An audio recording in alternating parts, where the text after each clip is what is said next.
the internet is down for us. I got YouTube on my phone. People are saying great things about the show. Best show ever. Best show ever. Best lineup ever. Best show ever. Thanks. Seth is the best. Yeah. Go Israel. What? Just all kinds of great things, right? Yeah.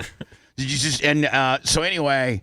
I can't now. If I have any articles that I pulled up that are already, I can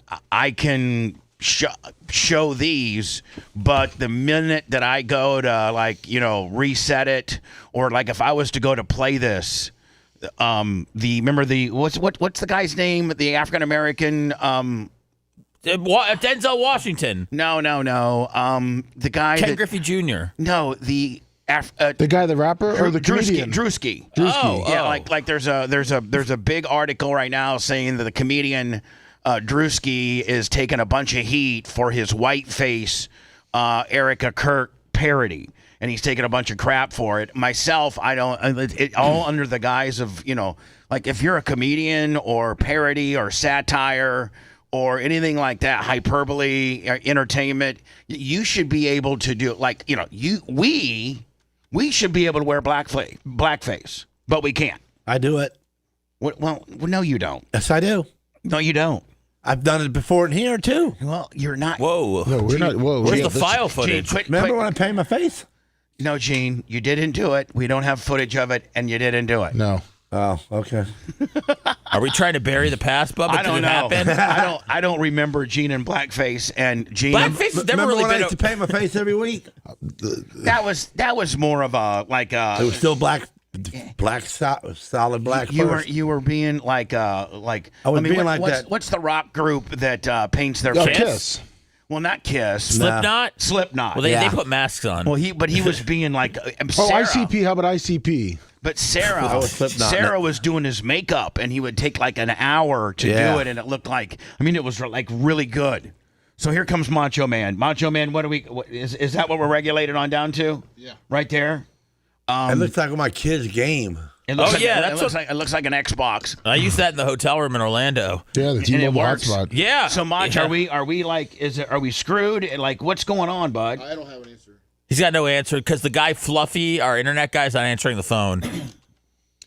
Is that our guy, Lummy Fluffy? Fluffy, yeah, Fluffy. No, it's Boogie. Boogie. What's the difference? Not. Now, Mach, can we learn from this mistake and have like? Do we Is not? it really a mistake? Oh, there's a failure on one of our. It looks like it's a Frontier issue. Is it? Here's a piece of. Oh, well, that's Frontier. That's not our problem. Well, listen. So we didn't move something too early.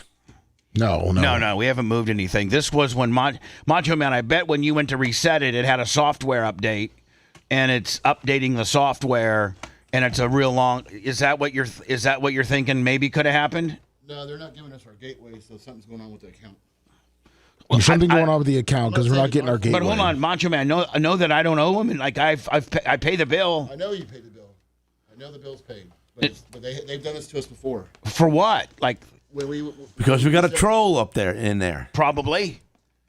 There's no Frontier trolls turning off the internet. Oh, let me tell you something. You never know. Everything we do, Seth, the trolls, the hate watchers, no matter what we do, they will complain to every forum and every platform we have and put complaints in nonstop, hopefully to get us like a. Wonder where they learned that from. Are you insinuating that I did that? To me? No. When did I ever do that? Back in the day when you hated me, you called all my. I didn't take. Called all my. No, I picked up the phone and called Burger King. I didn't say that. And I told him who I was. That's a troll move, and right? I told him who I was. Yeah. And I told him your actions, and then they made the decision. So he invented the trolls? No, Gene, don't start with me. I'm not in any mood. I'm not in any mood. Just like you really, really put another good friend of ours in a really particular bad situation on Wednesday. Don't start with me. No. Don't start with me. He's in a better way now. I know that, but don't start with me. Don't try to start reversing the heat on me. Listen to me. We're in a really, really, really bad spot right now.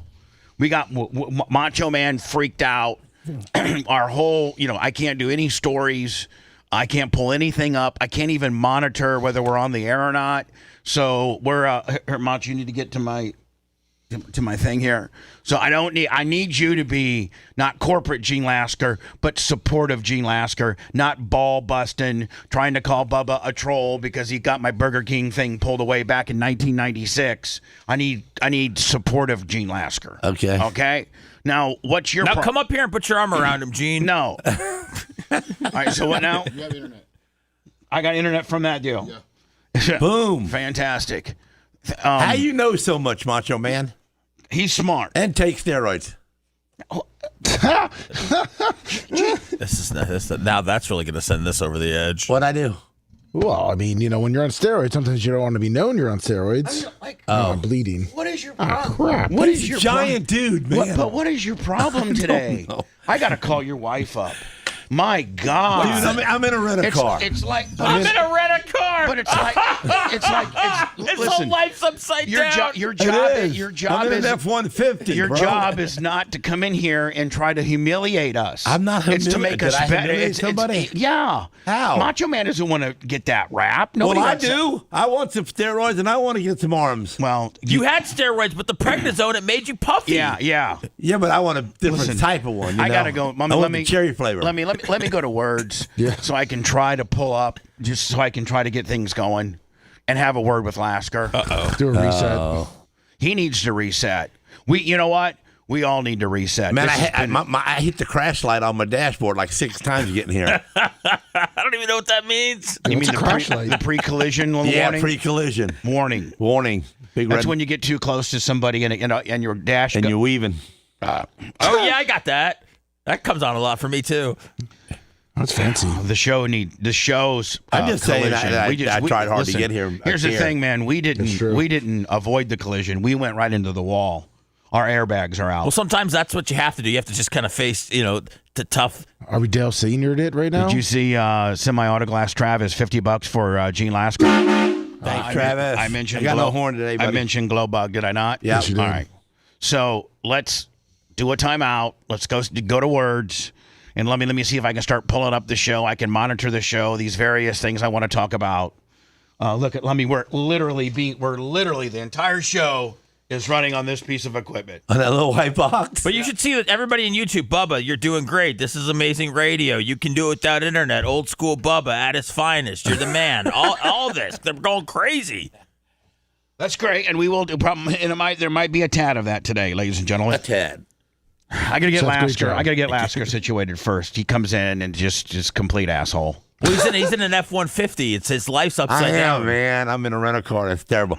I was stuck at the 7-Eleven. I couldn't get out to get in there because the truck's running, and I don't want it to not run because I'm looking for the key. I can't find the key. I'm all over the place. Why are you The in damn keys in the Why are you dash. in a rental car? Because my AC tore up on my truck. So it's at the Tore Ford. up like 3 weeks ago, and I've been dealing with it because I need my truck, but I finally didn't need it, so I dropped it off yesterday. Well, it'll be done today sometime.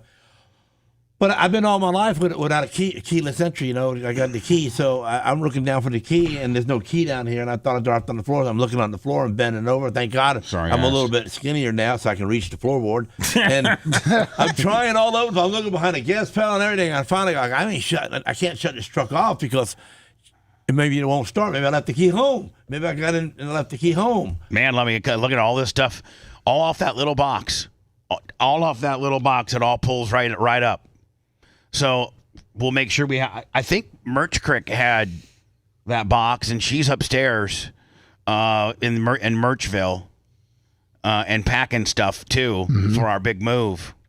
So I think she has one of these up in her merch deal as a backup. I think is that where we got it from? Did Merch, Yes, yeah, we got it from Merch Crick brought it down? Yes. Thank you, Eric. I appreciate it. Did she know to do that? She's listening to the show. I know And what knew we she- were scrambling and knew that she had this T-Mobile 5G hotspot gimmick. Oh, So hotspot she gimmick. has that in her merchandise area for a backup because she has to be able to process merch. That's because that's money. So she brought her hotspot down, and I think we're on the air. Yes, we're working. So let's burn a timeout, and we'll be back after these words. If you love that segment, then check out BubbaArmyHQ.com and do a deep dive on past shows. The Bubba the Love Sponge Show will be right back.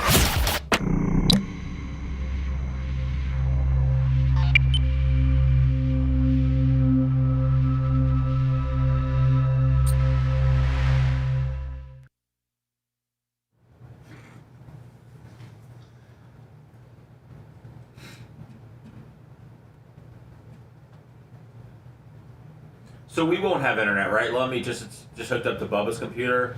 Yeah, I think it's just Yeah, okay, Okay. right now. yeah, because you have to connect to that Wi-Fi directly, and it's better not to. Yeah, no, that's what I lock it figured. down. No, I'll just keep it on my phone.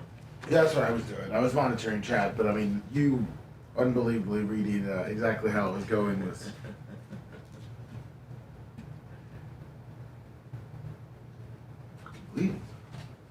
I don't know how Macho Man configured my computer to go into that deal. Because you're the right now. He configured your computer to only connect to that. All right, There's fine. a setting on it. All right.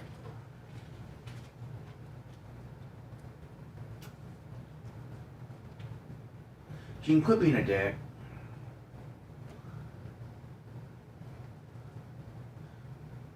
People have feelings, Gene.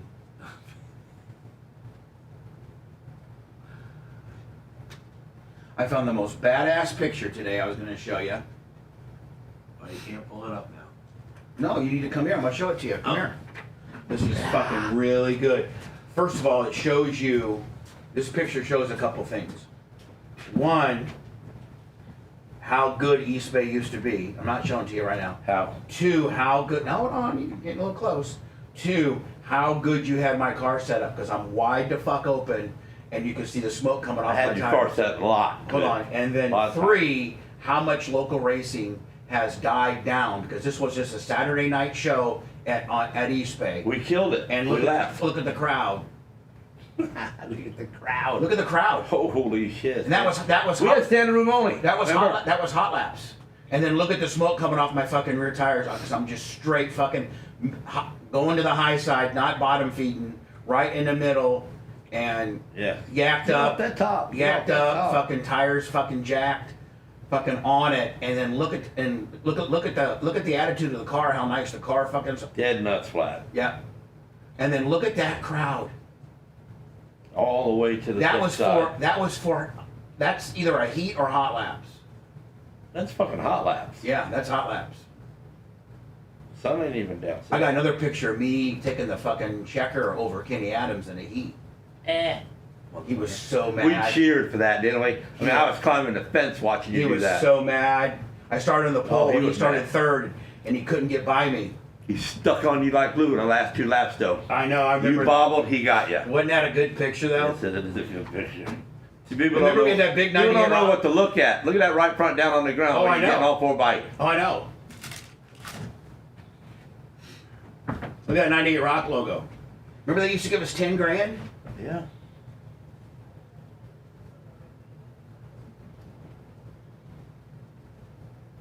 That was you. That you wasn't.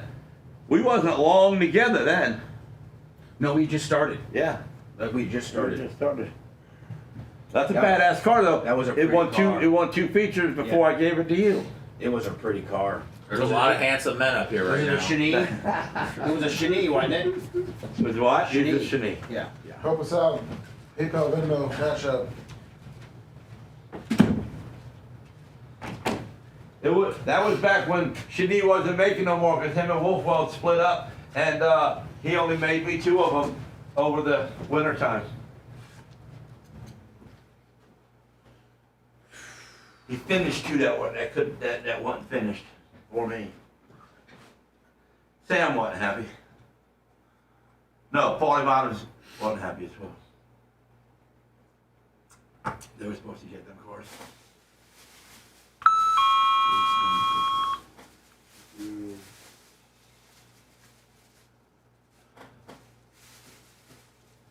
I didn't bring no Sunbelt hat. Still stupid.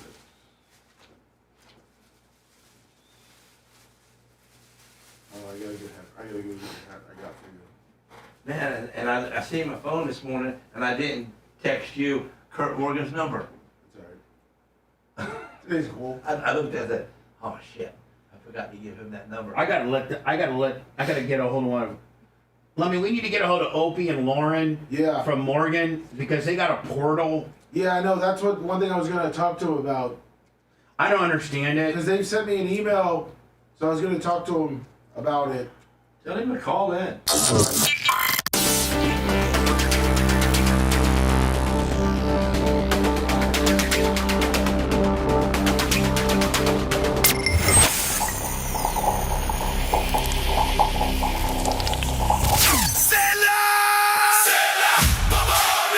friends at getabox.com, introducing the all-new Mini Box. Oh my gosh, Rob, have you seen my new mini box? It's so small it fits right in my pocket or tucks away discreetly behind the TV. You'd never even know it was there. No way, Gabby. That thing is tiny. Does it still get all the programming Getabox is famous for? All of it. And the mini box records straight to a USB drive, so you can save anything and watch it whenever you want. And the price? Mini too. Right now, use promo code Bubba at checkout and get $25 off your mini box at getabox.com. That's promo code Bubba. Nowhere near the rare air at the top of the heap. I mean, we know what's important. More like the bottom feeders existing on the scraps of society. You just babbling about Bubba, the Love Sponge.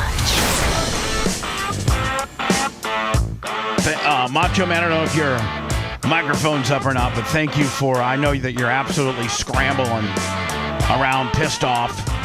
Please know how much I appreciate you and putting a Band-Aid on and getting me my feed. Please know how much I appreciate you, my friend. I'm sorry for all this. At the new place, this stuff will not happen. What's that? At the new place, it'll be more controlled. It won't happen like this. Maybe some rat. We're not going to have rats at the new place. Why, rats got us to this position? Oh, rats have been horrible in this building. And they're not rats. They're actually mice. But they're pretty much the same thing. He's got a boa constrictor. I think. Put it in the wall. Does a mouse, after it gets so big, turn into a rat? Or is a mouse and a rat two different species? They're two different. Like an alligator and a crocodile? Yeah, kind of like that. Is that what it is?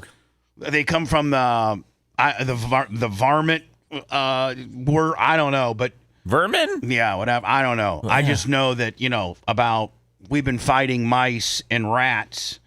It just kind of all of. I think they found a place like maybe two years ago to get in. Yes, they did. And because prior to that, we didn't have them. And then all of a sudden, we just get it. We kind of downplay the rat problem here, but it's bad. We got traps all set up and things like that. Lummy's afraid of them. We got like a pregnant one, and it found a nice little cubby hole. Did we kill it? Well, did the trap get it? We've killed some really big fat ones, and then that means they're probably pregnant. That's and gross, you want to get them out of the building because they're going to have babies. Step on and watch little pinkies fly out. Ew. Ew. So, Gene, what happened? What's happening in your world where you're all miscombobulated? I'm in a rent-a-car, bro. First of all, how could you texted me at 5:56, 4 minutes before the show starts, and you say you can't get in? I was 3 minutes. That was 3 minutes prior to me telling you. So why can't you get? Do you not? I did Lummy first, but do you not? He ignored me because I didn't hook him up with Kurt Morgan's phone number. No, I was scrambling much. Gene, you have to realize at that point we don't even know that we're going to be on the air. I didn't know all about that, but usually Lummy about a couple minutes in, he going like, "Where you at?" I didn't have my phone on me. Yeah, but why couldn't you? Why couldn't you get in? Well, because I'm in a rental vehicle and I didn't go through my box by the door that had my stuff out of my dually in it. Are you talking about you couldn't get in the side door? Or you couldn't get in the gate. I didn't have You don't know the code? No, I don't know the code. You gave me a button. I understand, but we also have there's 6969. There's also a code that you can hit that the gate will open. That little box. Well, I had that on my phone, but it's way back in my Texas. So I started spinning it. But man, I was like 4 minutes into it, and I still ain't found it. So, all right. Well, I gotta show you how to use the search button on that. Yeah, you can literally you can literally on your iPhone, Gene, go to the search bar and type in like gate code, and it would any text that you've had saying the word gate code, it would come up. My wife tries to tell me stuff like that, but your wife tries to tell you a lot of things, including the big problem that you caused. We're not mentioning any names. It's not a big problem. It's a great problem. We're talking about the Wednesday situation. I know, but it's going to be a great ending. Well, I know, but I think it caught a lot of people by surprise. Your big mouth, your big mouth probably accelerated the process. Would you not at least agree to that? Well, it needed to be. Our friend. I would do you the same way. You do me. You have done me several times that way, where you say stupid stuff that that needs to be said. Earlier. And let me tell you something. I've done blackface. I'll do blackface right now. I ain't afraid. We got footage of me doing blackface. No, we don't, Gene. We don't have any of that footage, and you've never done blackface before. You've done your best Slipknot impersonation where you painted your face to be like in an entertaining type deal, but you've never, which that is kind of ridiculous that like in a comedic type way, Gene couldn't dress up like Eddie Murphy or Bill Cosby and roll in here one day and try to be Bill Cosby or Eddie Murphy. Like that's complete for have him do it. But for a Caucasian person that's got a platform and it's cancelable, they would cancel the hell out of it. There's a history of blackface with the mammy and the dancing and all that stuff. Not doing any of that. Not doing any of that. Just saying that's like, it's just. But if you were, I got the first Mammy album. I got the album where all the songs are on it, and it's got Mammy on the front. Al Jolson. I got his album. Maybe you should bring that in when you do your blackface, just to show that you're impersonating Al Jolson. You're trying to be Al Jolson for the day. So anyway, that was way back. The Sweet 16 started whittling itself down. Yes. To the Elite 8 last night. Number 1 Arizona killed Arkansas. 1 versus 4 seed Arizona 109, Arkansas 88. Number 2 Purdue over number Texas had that too. They gave up the easiest layup with 4 or 5 seconds left. Purdue beats Texas 79-70. What do you mean gave it up? They pretty much just let them drive in and score. Oh, they let them score. Illinois, a little bit of an upset. It was a 3-2. Houston was the 2 seed. They won 30 games this year. Houston was one of the teams that a lot of people picked to make it to the finals and win it. Number 2, Houston gets beat by number 3, Illinois, 65-55. And then number 9, Iowa, kind of in a mild upset over Nebraska, 77-71. Nebraska, the 4 seed. Yeah, Iowa beat Florida last week, and now they beat Nebraska. So they're the team to beat. And they, they're 24-12. They probably have the worst record in the Elite 8. You know what I'm saying? With 12 losses. Tonight, the madness continues. Number 1, Duke at number 5. I'm sorry, St. John's at Duke. Man, Duke's 34-2. Yeah. Phew. Duke at 1, St. John's at 5. Doesn't Rick Pitino coach St. John? Yeah.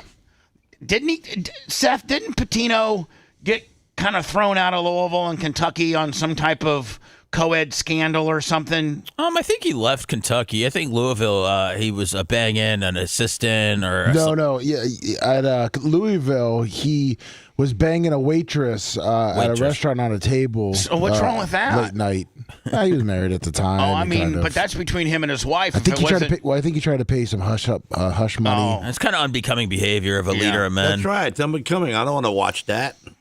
Number 1, Michigan, and number 4, Alabama. That should be a hell of a game. Well, all of these games should be good. Dude, I forgot basketball was even happening yesterday with the Major League Baseball opening day. There's just too much happening. We got to get into that momentarily. Number 2, UConn, Michigan State at number 3. It's 9:45 tonight. So this all starts on CBS at 7:10 tonight. Number 1, Duke. Number 5, St. John's. That's at 7:10 on CBS. Duke a Navy college? Duke is not a Navy college, Gene. Oh. Do you even know what state Duke is in? No. Why are you cleaning your ears, Gene? Why am I what? I mean, cleaning your ears. It was itching. Yeah. You got Q-tips over there? No, he's using something like a pen or something. Oh, okay. What a heathen.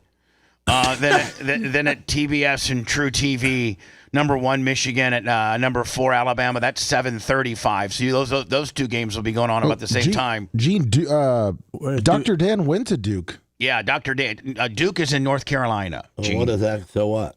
Yeah. Named after the great David Duke? Is it? No. Is it? No. And Gene doesn't know who David Duke Yes, I is. do. Yeah, he does. Bubba, he got excited. He got excited when Who's David Duke? He's like for the white people. Okay. Yeah. You're all right. I mean, I met him once before at a club event. Oh. He was there talking. 9:45 on CBS, 2 UConn, 3 Michigan State, and then at 10:10 tonight on TBS and True TV, 2 Iowa State, 6 Tennessee to determine the Elite 8. And then, will they play like early next week, or will they go ahead and keep it the same kind of way? Like Thursday, Friday, and this will go clear into April? The Final Four is it's April 6th. I think it's that Monday. For the Final Four. Yes. And so the championship game will probably be at least, they at least give them a day's rest. It's going to be April 4th and April 6th. Yeah. So the 4th is probably what, a Monday? Oh, that's a Saturday. Oh, the 4th is a Monday. So they're going to they'll play the 4 teams on that Saturday? Yes. And then it's been the same setup since the beginning of time as far as Monday nights, then the championship. The championship, yes. Right? Yes. Yeah. So, Gene, what has happened to you that you're in a rental car and my AC went out on my dually 2 weeks ago. What year is your dually? 23. I mean, it's still under warranty, right? Oh, yeah, it's free. All right, so your AC goes out. So that, but and I'm sure you went bought out a week. Would you buy it at Brandon Ford? Did I what? Did you buy your truck at Brandon Ford? Yeah. I just didn't have time. I mean, I got things to do, man. I got stuff to move and stuff to. I just couldn't bring it to them.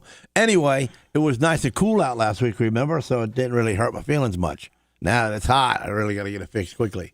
So I dropped it off yesterday. They gave me a F-150 low ball. There's nothing on it. The F-150 base model, Willie? Yeah, and I ain't even got to step up or nothing to get in. And it's got a key. It goes in the dash. So I get to 7-Eleven, pull in there. I'm aggravated from the damn the pre-collision alert. No, the pre-collision alert was kind of cool. It kept me, wanting to do more. Bad thing is, when you're racing and you get the collision light going on, they're still going forward. But these idiots, they see you that close to them, they hit the brake. Yeah, so you got like a dodgeball, and they're trying because you're dodging in and out of traffic, and they're like, look at this guy is aggressive. So when the guy gets on my ass, I'm gonna hit the brake. I'm gonna brake check him. Yeah. So which makes your my driving even harder. Right, and the pre-collision alerts coming out, boop boop boop, and dinging and making noise. So anyway, I get to 7-Eleven on time to make it here on time, and I'm looking for the key, can't find the key fob, blah blah blah blah. And I'm really mad, and I can't leave the truck running because you got all them little weirdos hanging out there. They'll jump in your truck and take off. Yeah. And so I realized, the key's in the dash. Is it like a regular? It was a regular key. Yeah, it's a key fob hooked to a key. The key pokes out of it, and it pokes in the dash. I ain't had a key in the dash for 12 years. So that took a bunch of time. That threw you off. Yeah. And then I got in, got out. And then you get here. 7-Eleven didn't want to take my $10. To repay I had to make him take it. Yeah. And then you're settled up with 7-Eleven, get your standard Slim Jim and then I whip cheese. around to the right, and I pull down the street, and I'm going, I forgot to get the button to get in the gate. Because I don't know the code. And the code is way back in my phone, like back in the dark ages of my phone. So I'll call Lummy, because he usually called me about this time. He's going like, where you at? And then, I pull up Lummy. I pull up I hit the little dot thing. I go to look to write something, and I see where Lummy had asked me yesterday or the day before for Kurt Morgan's phone number. And I didn't give it to him. So I'm going, what was Lummy needing Kurt Morgan? What, you get something built, Lummy? No. We were just talk to him about some of the stuff that we need with the Opie and stuff. I was trying to get all the numbers so I could talk to him about it. Yeah. And the backside stuff. And I got something. So, Gene, if I need something built at my new place, I just need this, I want to add a closet to my bathroom. Yeah, that's Morgan. Is that Kurt Morgan? That's Kurt That's Morgan. his boys? That's his boys. Okay. So I'll be getting a hold of Kurt for that.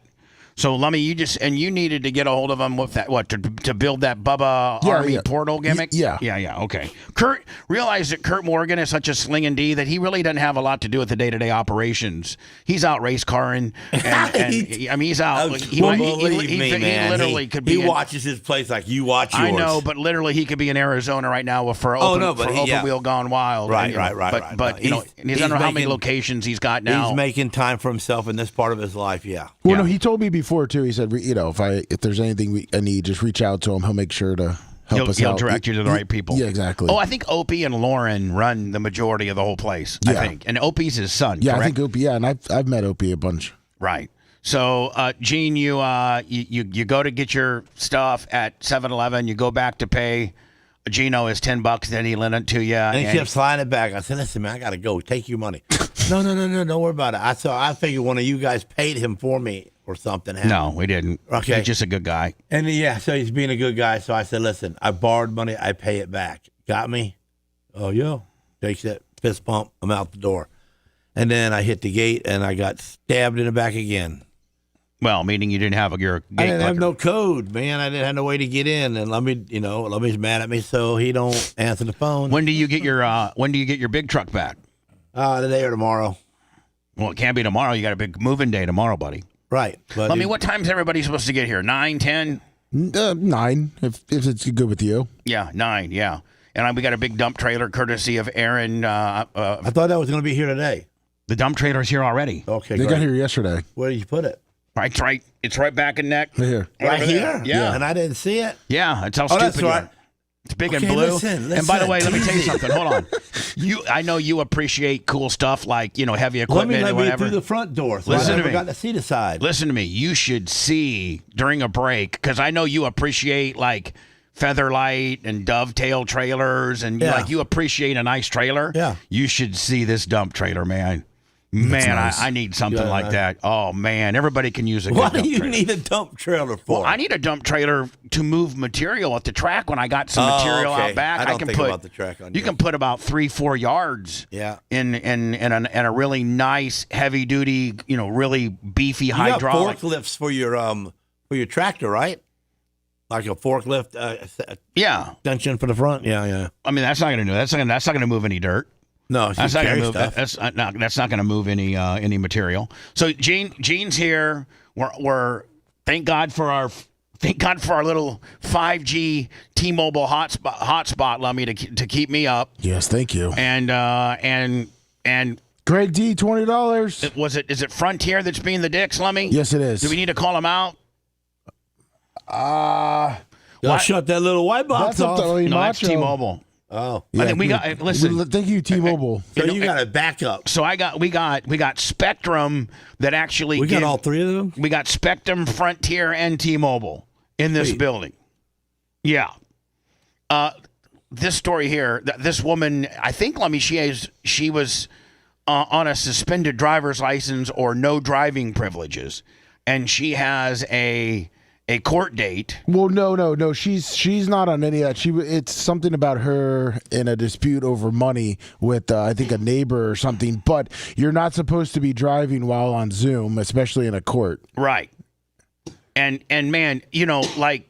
Talking to the judge this way? She's talking to the judge, and it's supposed to be Zoom court, and you're supposed to be, out of respect to the court, you're supposed to be, like when Jay does, like Jay Diaco and Kevin and all these attorneys we know, Brian, when they do Zoom court, they usually do it from their office with kind of a neat, nice looking backdrop. Yeah, no kids, no dogs. And they're dressed up, at least in a button-down shirt, slacks, maybe a coat, sport coat, or a suit jacket. Like Jay really dresses up, even for Zoom court.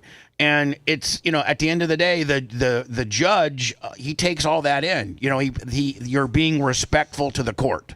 And they're allowing you to Zoom, which is really, at the end of the day, you're supposed, if you didn't have this luxury to Zoom, you would be in actual, formality or the formatics of being in municipal court, actually in the same room with the judge, 5-10 feet away. So you'd be dressed up. So literally you are to, within the legal community, I think the ongoing or underwritten code is that you're to be respectful of the court, and that is be at least dressed appropriately and stationary, with not your kids in the background or the stove or anything like that, but something that's not offensive, certainly not driving.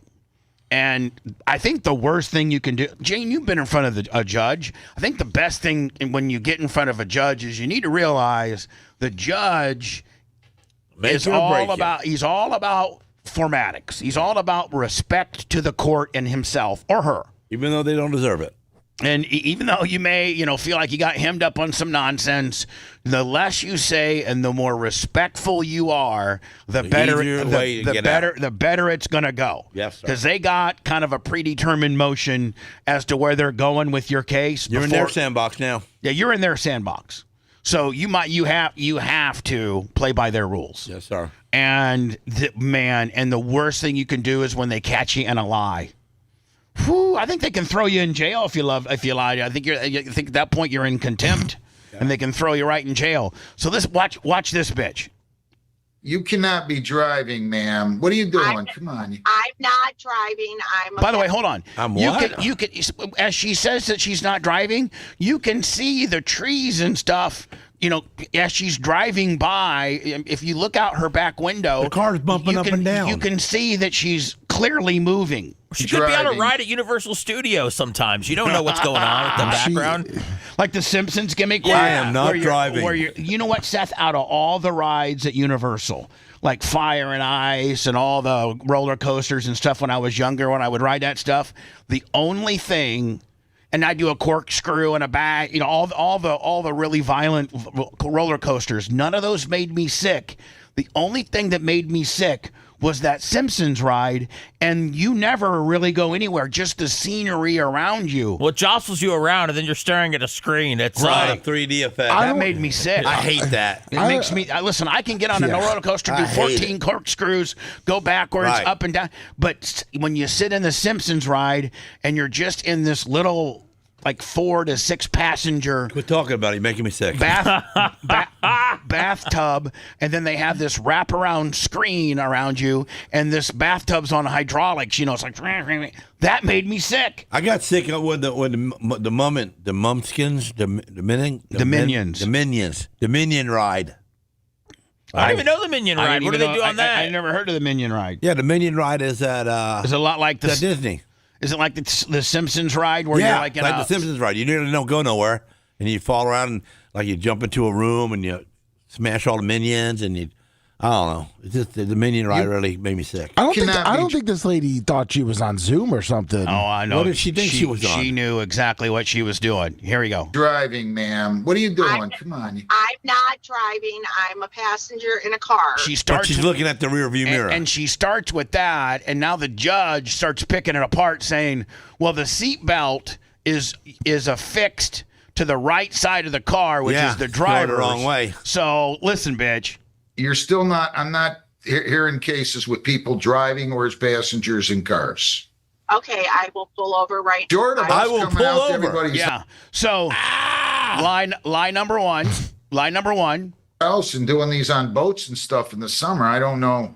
I'm sorry. I have an emergency. I'm going out of town for a family member, but I will have my driver pull over. Hang on 1 second. I'm sorry. What a lying bitch. I would say, I don't know if you have the ability to put a bench warrant out for her, but I would. Turn the camera. Sorry. No. Wait till you see what he says, Lasker, to prove that she's driving. Listen. No, that I wasn't allowed to be in a car, but hang on 1 second. Look at now. He's the old timer. He's really analyzing it. He's really taking it all in here. Am I crazy, or does it not look like you're driving that car? I'm not driving the car. I'm a passenger in the car, sir. Look, he's really. What side of the car are you on? I'm on the left-hand side. How would you be on the left-hand side if you're a passenger in the front seat? Am I missing something? Right-hand side. I'm sorry. I've been sitting in a room. I didn't know.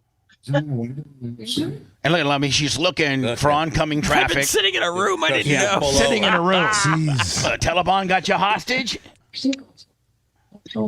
And see, the judge's assistant, who's a little bit younger, she's breaking it down for him, saying, Your Honor, that bitch is in a car. I'm telling you. Yeah, I don't know what this lady did, but she's guilty. Yeah, exactly. Let's in bring fact, her she's gonna get probably catch some charges that she wasn't going to catch. The old driving while zooming. Yeah. It looks like she was being sued for $1,800. Guilty, Pat. And it looks like, she lost. Yeah, but you could be held in contempt because, one, you've already lied to Your Honor. Yeah, twice. And two, you're just formatically not supposed to be. Dude, did you get the video of the trans lawyer that got thrown down for being in contempt of court?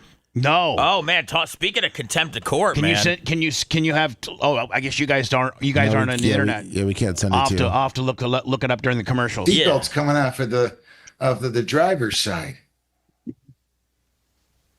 Right? You're lying to me, right? No, I'm not, sir.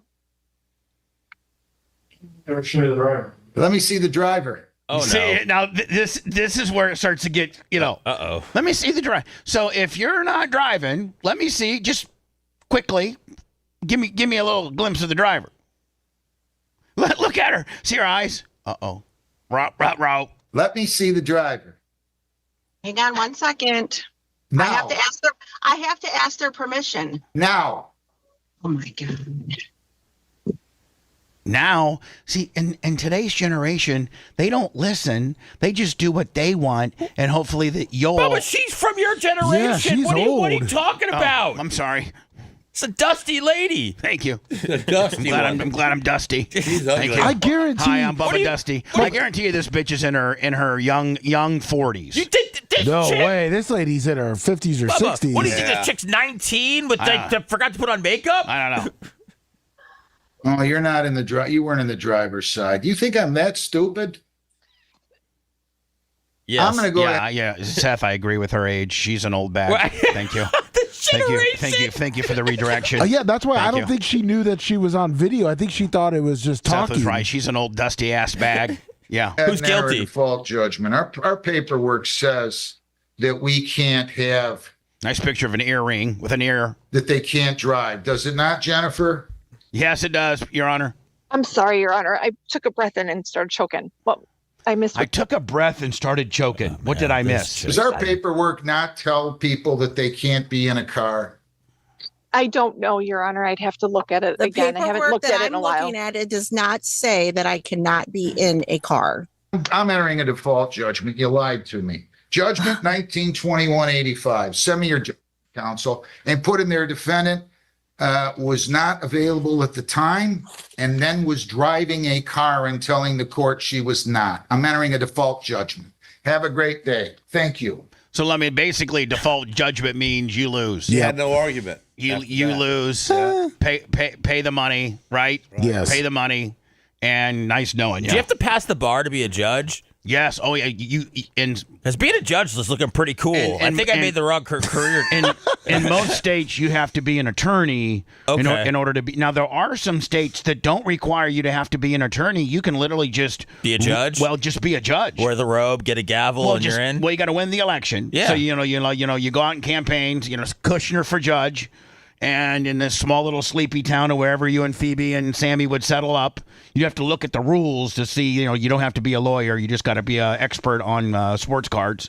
And then, and whatever great other skill sets that you have. And, boom. It looks fun. It looks fun to be, I would love to be a judge because I'd be like, remember Chet Tharp around here? Yeah. Chet Tharp he's still a retired judge and he sits in occasionally when active judges here in the 13th Circuit take a vacation. Chet will sit in. But Chet Tharp, man, got in trouble because he was so heavy-handed on people that either beat women or messed with kids. And so, like, a guy would go in front of him and beat his wife and did, like, some molestation, and he was facing, like, 22 years. And that's what the state had it all scored out. And Tharp would go off the script and give the guy like 50 years. And finally, like enough people complained on him that he got like rang up on the second DCA, the second District of Appeals, and they like admonished. Is it admonished? Is that admonished? They admonished him and like penalized him for being too heavy-handed, on. But I'm like, man, if I don't have a problem with a guy giving an extra 10 years to a child molester. No. Like, he wouldn't give extra time to, like, Lasker and a dude got in a fight at a pool hall and Lasker beat him over the head with a pool stick. If whatever the state recommended, he would go with that. He only went up and beyond, the stuff that society is disgusted by. And, Well, good so news, Seth. So if you're a judge, Seth, I mean, these people's fate are completely in your hands. Yeah, I know. Well, good news, Seth. 32 states you can you don't have to have a law degree to be a judge. Which one's the closest? Georgia. Yeah, Georgia. In Georgia, you can just be a judge. And Alabama. So both those states. Oh, perfect. I'd like to do a little bit here, a little bit there. I wish I'd have known that longer ago. And think about this, man. Think about some of the cases that you're confronted. I mean, some of the low-end white trash cases that you're going to be facing in Alabama and Georgia. A lot of stuff involving stolen chewing tobacco. Probably stolen stuff in general. I want to see Gene be a judge. Let me tell you something. I'd be a good judge. I'd be an honest-to-God good judge. That's right. You're guilty, you're guilty. If you're not, you're not. If you had a really, really good reason, a biblical-type reason for doing things. Like Gene's biblical. I might have to have like Gene's biblical. Would Sarah be your bailiff? Yeah. Sarah would be that girl in the background that was telling Your Honor yes, Your Honor, you're right. You're not supposed to be. Yeah. She would be, because that's what she does now in life. Gene Lasker kind of roughs in the information, and then she'll kind of polish it up on what Gene's really what the deal really is. That poor thing. Who, Sarah? Yeah. Yeah, putting up with you. We just have you twice a week for a total of 8 hours. Think about living with you.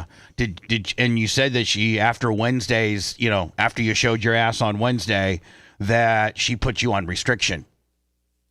Yeah.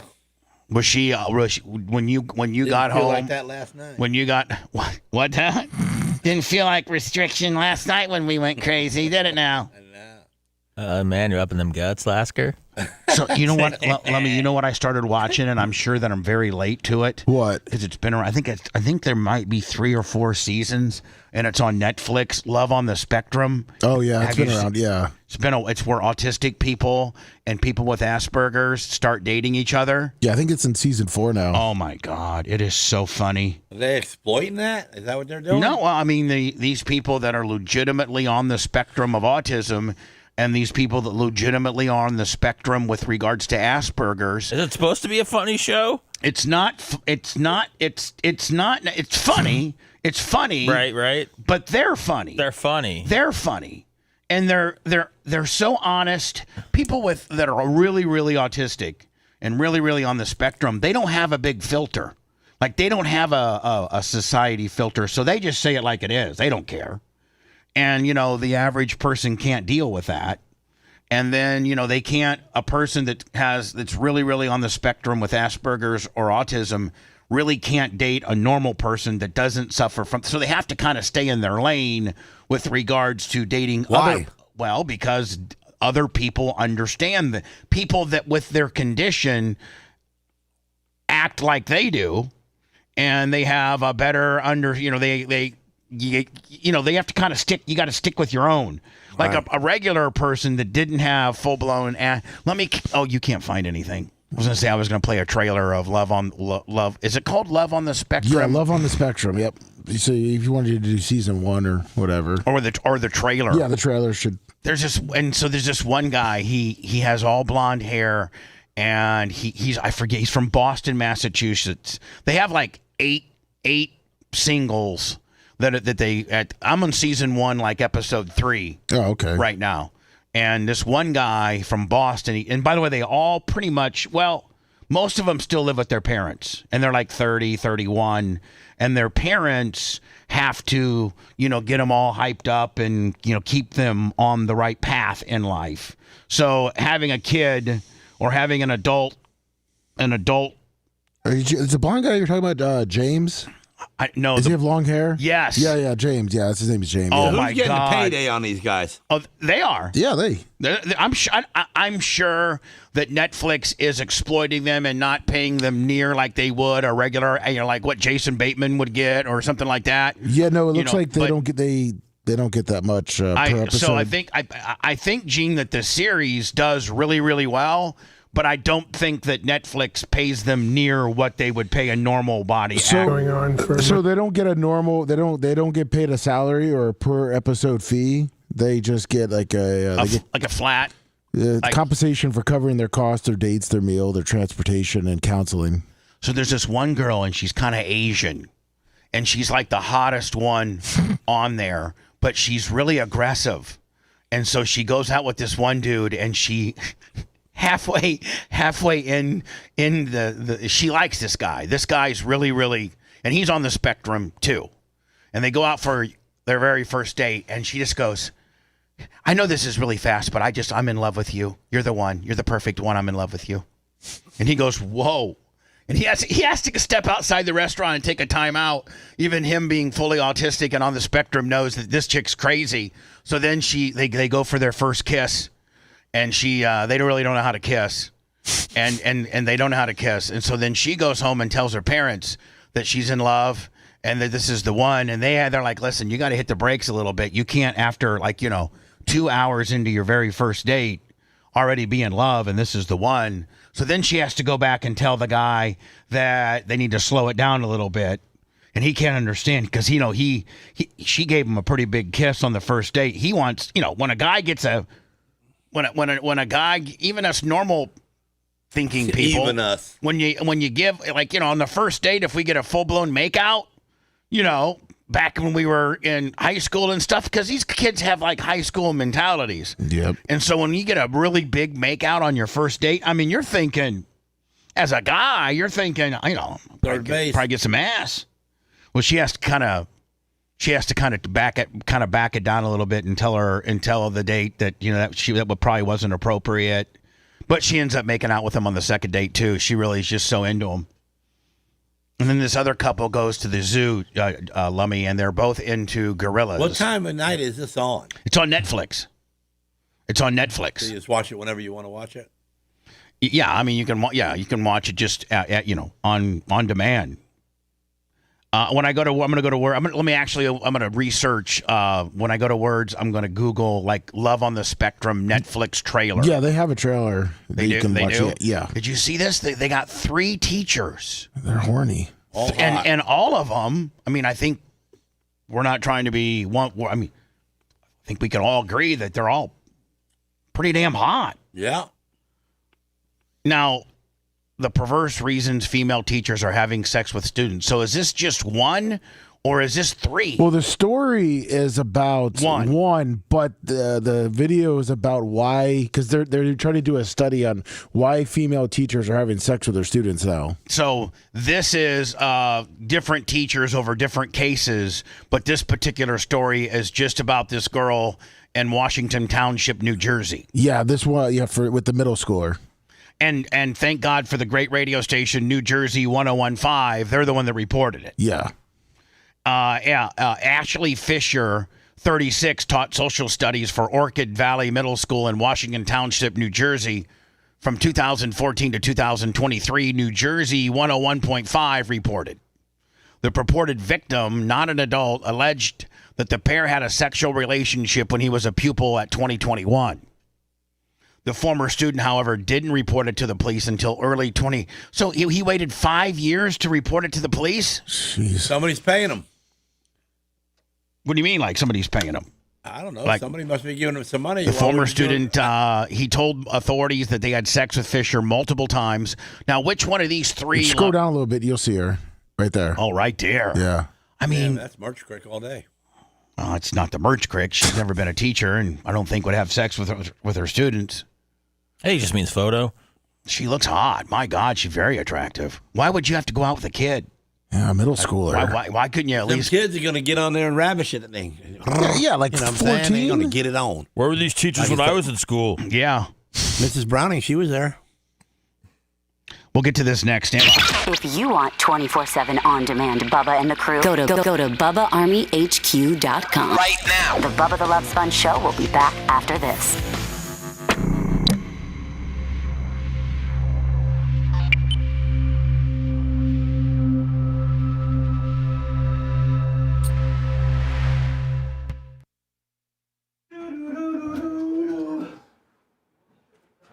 Well, I'm tired, Sponge.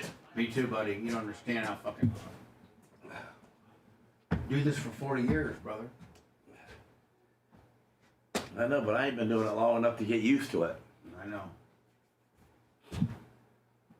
And then, it's like, I get done. I get all my shit done at the house. It's 6 o'clock. I'm really ready to go to bed. But no, got dogs. They're all jumping around and playing. You gotta handle those. They just won't leave me alone, man. And then it's like I don't want to neglect them. So I play with them. And then, Are you looking for love? then I slide into bed at 7:30, thinking I'm going to be sleeping by 8. Oh. When you do mornings, everything past 4 o'clock in the afternoon is a big countdown as to when you're going to go to bed, because you know that if you don't get in bed by 8:30 or so, you're fucked. So it's a big countdown. It's 7:30. Well, I go to bed at 6:30. And the bathroom door opens up, and she goes, stands there by the door like that, going, wiggling her boobs. Oh yeah. Oh man. That's gonna put a diversion in your. That was 8:30, 9 o'clock for them. Close my balls. Yeah.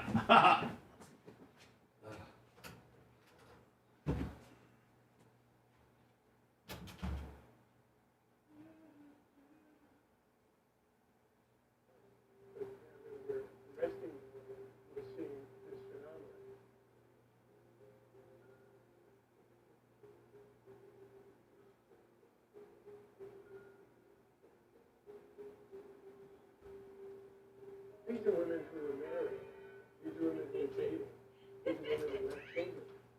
These are women who may have been divorced and they are trying to recreate something in their mind to bring them back.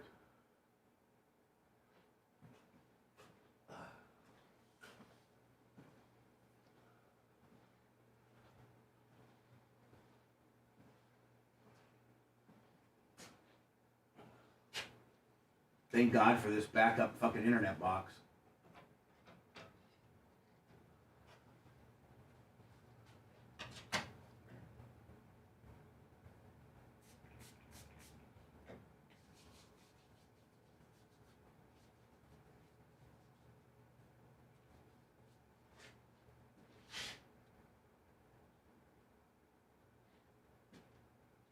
We start with the news out of Pitt County, where a Plymouth woman was arrested after police say she threw bleach into a man's eyes during an argument. 23-year-old Brianna Askew was arrested by Greenville yesterday. According to police, Askew threw bleach into the victim's eyes after an argument.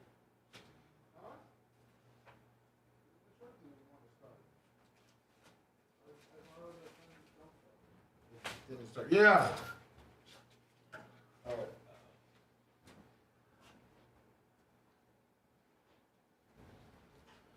Woo! What?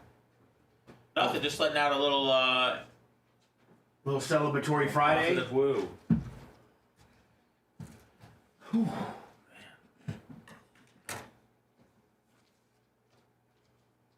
I'm hurting for a squirting. Oh man.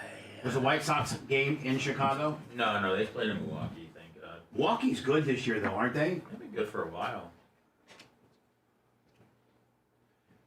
But they choke in the playoffs. Choke. It's tough whenever you ever have to run up against the Dodgers eventually. Yeah, the cheaters. Macho wanted me to give you an update. It's a Frontier. They fucked us. They did the same thing they did like a year ago. They wiped out our static IPs, and he's fucking pissed. Oh shit. And it's Frontier. And so why did they? I mean, like when we reset the box, which is a normal thing, and they tell you to do it, they fucked with our accounts. Something they did with our account where it didn't reproduce a new static IP to us. So they pretty much. It's kind of like when Dan was yelling at them a year or so ago. And back. They did the same exact thing they did back then. When was Dan yelling at him? About his house? When we couldn't even get on the internet before we made these backup plans to have a standalone, and Dan was in here because we were only heard on 820 and Bubba Army Radio that day. We couldn't get on YouTube.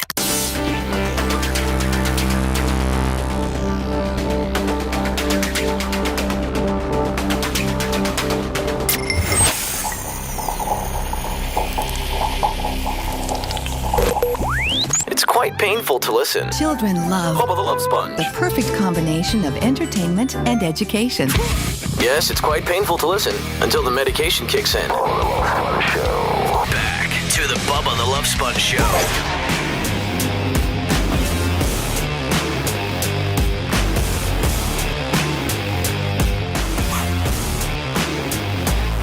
PayPal, Venmo, Cash App on a very stressful and trying day.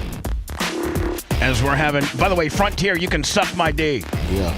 I'm Frontier. And I'm gonna tell you right now, man, if you have an opportunity with regards to your internet provider, if you got an opportunity not to use Frontier, do so. Yeah, just use Starlink. If you got any other Starlink? unless Frontier is your only option, which I think I'm not on Frontier. I think when basically about anywhere you live, Frontier messed my shop up. I think about anywhere you live, Lummy, you have a couple different options. No, I just finally got an option in my neighborhood to get Frontier. Otherwise, I had Spectrum, and Spectrum was screwing us. Well, Spectrum's screwing us right now in the new studios because we're paying. I think Mach might be able to help me out here. It might be $700 a month, and we told them that we're not ready for it. And they're like, nope, you got to sign a contract. So I had to sign a contract. I'm paying $700 a month, maybe $1,000. It was like $1,000 because they're paying for 2 services right now. Yeah. So I'm paying $1,000 a month here at the new studios. At the new one. No, here it's hard telling how much I'm paying here. Both combined was $1,000 here. Yeah, so I'm paying $2,000 a month. We should just get Starlink. No, I think Starlink's not. Don't we have to be in a war zone for that? Yeah. Can't we get our own dish and just zip it up to the sky? And I don't know. You got to steal it. Can we steal internet? No, Gene, we're not going to steal internet. But Spectrum is right now really screwing us. So just on the billing though, the fiber has been amazing. That's why we're on right now in our visuals. So yeah, Fibos. Spectrum's fiber. The service is great. Your billing's horrible, and so. As the studio's getting roughed in, Bob Cook's been over there almost every day. Net his herpes, $10. Bob Cook already got that Bubba Army sign installed to where the window was, completely trimmed out. I think Merch Crick ordered the 2x2 carpet squares for Macho Man's engineering area. I think it was like 360 square feet. She had to get like 90 squares. Those are getting dropped off today. I think Bob Cook's there. To Macho Man don't got the flooring that we got in here. No, he wanted carpet. He wanted carpet. Yeah, because when he's down on the ground, because he has to get down on the ground and run these wires. Yeah, I see that. So he'd rather do it on carpet, right, than on this rubber. This stuff's good for wear and tear and soundproofing. Whereas, so anyway, I think the carpet's getting delivered.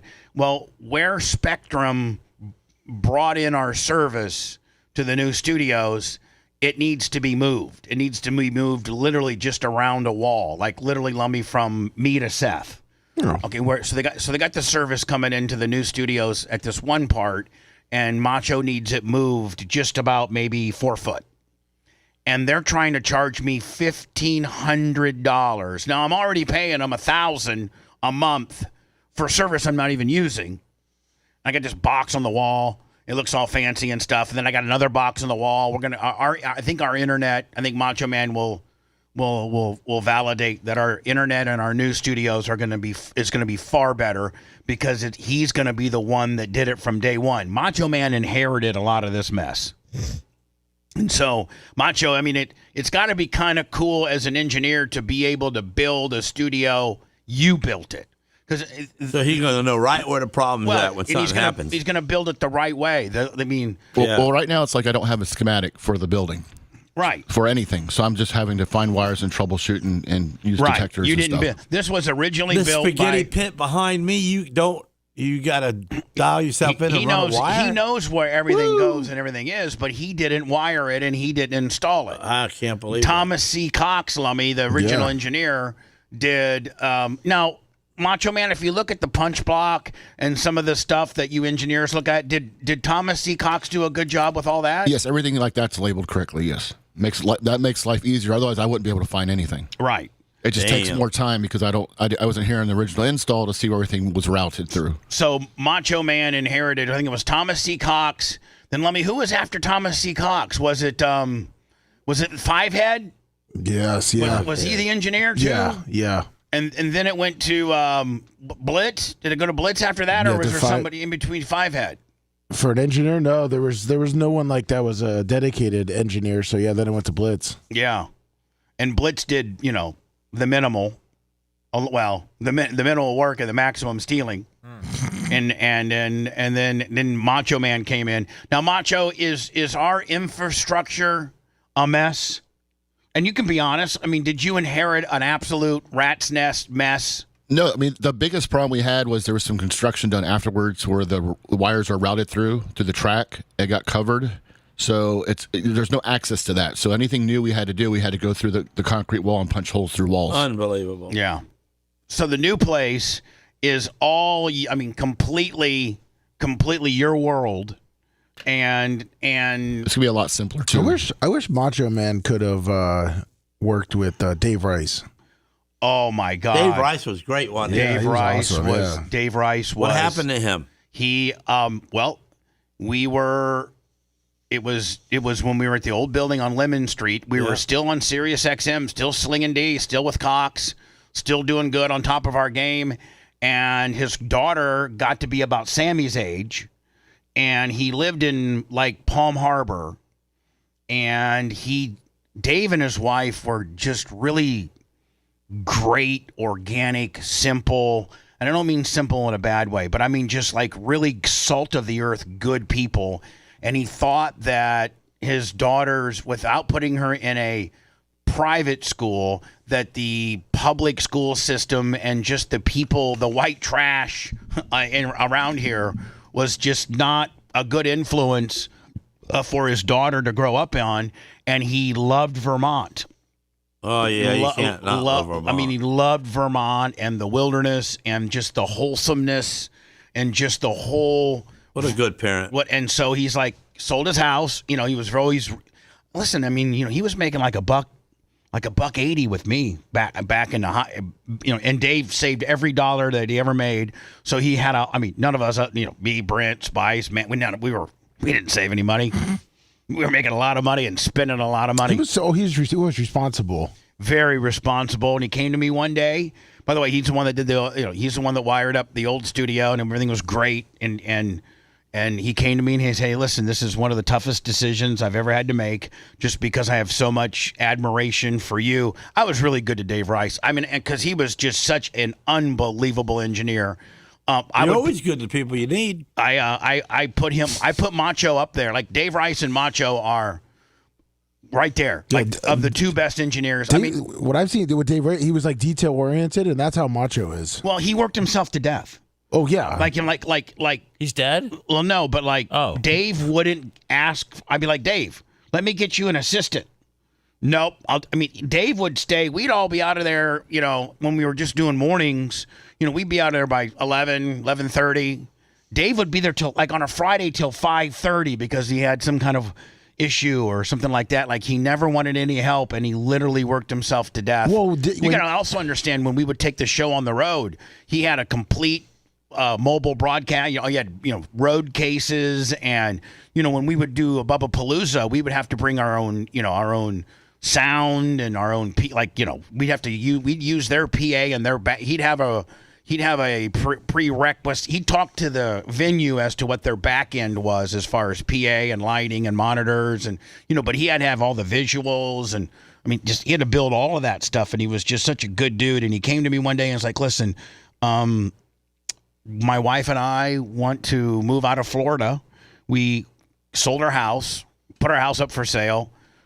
This might have been 2010. It was right before you started building this studio. Yeah, it was 2010. He's like, we put our house up for sale, and I just don't like the school that my kid goes to, and I think Florida is just really not the best environment to raise a kid. And I want to move to Vermont, and we've already picked out a house, and boom, I'm giving you my 2-month notice at this point, because I'm not going to leave you high and dry. and he was out of here. And he was just absolutely a great dude. Yeah, he told me when he was building the Lemon Street Studios that he would he didn't go home for days when he was building it. He just lived at the studio. He was such a good dude. He had to get out of here. No wonder he had to go all the way to Vermont to try to escape having to be locked in here with slave labor. Yeah, true. Thanks.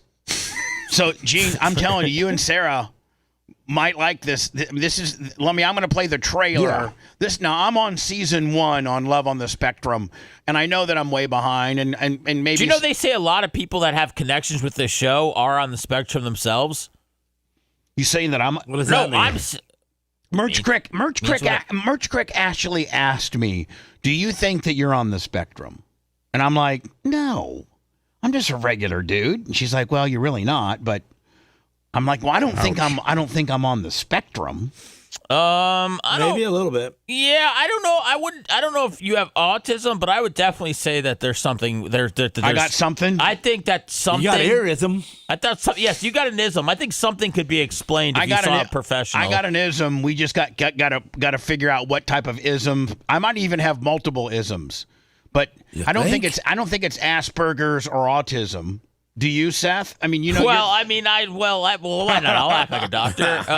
No, I don't think you have autism, but I definitely think that you've got a tism. I think that you got a tism. I'm not 100% sure. I'm actually not even joking. I do believe that you've got something. I know you're not joking. Yeah, and I think he can't do what he does without being something different. Sure. You know what I'm saying? You can't do what he does and be normal. No, but I think you have to be artistic in some way, like not artistic, but like artistic, like an artist, like a painter. See, I get they're all weirdos. No, I get what you're saying, Gene, but I think that sometimes the desire to continue to be an artist and creative makes you be crazier and not more getting away from a normal human being, just like you have musicians and stuff like that. Well, they'll go and they'll just start dating all these different chicks just so they can get their heart broken and all these bad chicks just so they can have some good songs to write about. So it's like, what's Bubba put himself through to try to have some good radio? Well, I mean, people say egotism.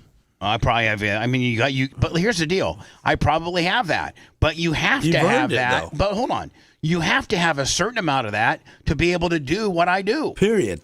So I just can't be some mealy-mouthed little shy guy. No. Hi, this is Bubba. These are my friends, Seth. We'll play the best of the top 10. And everything's going good, and I'm just looking to get by life. And Lasker's a good guy. Which truly means that I'm... That even sounds bad. Yeah. Are you looking for love? Yes. This is my favorite. Lummy, this guy right here is my favorite. Because he's so cynical and so dry and just says it like it is. Yeah, James. That's a Brian Matroni shirt if I've ever seen one. It is. I think Brian might be on the spectrum. Well, yeah. Unquestionably so. I don't want to be alone. I want to find someone. I haven't dated in 33 years. You could imagine. Lummy, this is the one that's kind of a little slut. Yeah, she's the one that made out with the dude. And she's one of my favorite. Her and the James. Are they being exploited? And I have to kiss many. I truly think they are. They get counseling for free, Seth. Seth, I really do think that if you were to really drill down on this, they probably are being exploited. It's great programming. It's funny. It's you get a kind of a different perspective on autism. Do you think that it helps? Do you think that the autistic community? Do you think they relate and feel better watching this show? I mean, because if it's doing positive things, but that's what. So there was backlash in the beginning, and it looks like they came out and said that they're helping out people that would not be dating. Yeah, here's the thing, teaching Seth. them how to date. Otherwise, nobody. I mean. Maybe you are exploiting them somewhat. Maybe you're bringing some awareness to autism. Maybe you're helping these people date when they regularly couldn't. But here's the thing. But you got to crack a few eggs. But nobody else is doing anything for them. No other network is trying to... As long as they're doing something for them. Well, they get counseling. They get counseling. Hold on. It's really working for them. But hold on. Counseling. That and I mean, listen, they're also becoming... somewhat popular, pop culturally. I mean, they're getting. You can't put a value on. What do you mean? You're saying autistic people are trending? I think that these autistic people in the autistic world are very, very popular, and Okay. Like, like within their little autistic world that they live in, they're the Taylor Swifts and the Bad Bunnies of the autistic community. Well, Bubba, some people maybe compare to like when Corky he came out, it brought awareness to the but mental. It's much. It's like getting bored of watching midgets, and then you go to these guys. Oh my God! Don't know if I quite would put that one that way, but that's Gene Lasker right there. Frogs to find the right guy. Nope. See, here's the thing, like Seth, they're autistic, but they're almost normal. No, I know. They're just a tick off. This isn't an alien. I'm aware. I have people that have autism and what they do, and everybody's different. But I'm not thinking that they got, it's not like they got some sort of horn coming out of their head. No. Everyone is different. Correct. Whether you're on the spectrum or not. We are, however, all looking for the same thing: respect, understanding, and a whole lot of love. My autism affects my social interactions. We're going to Google date topics.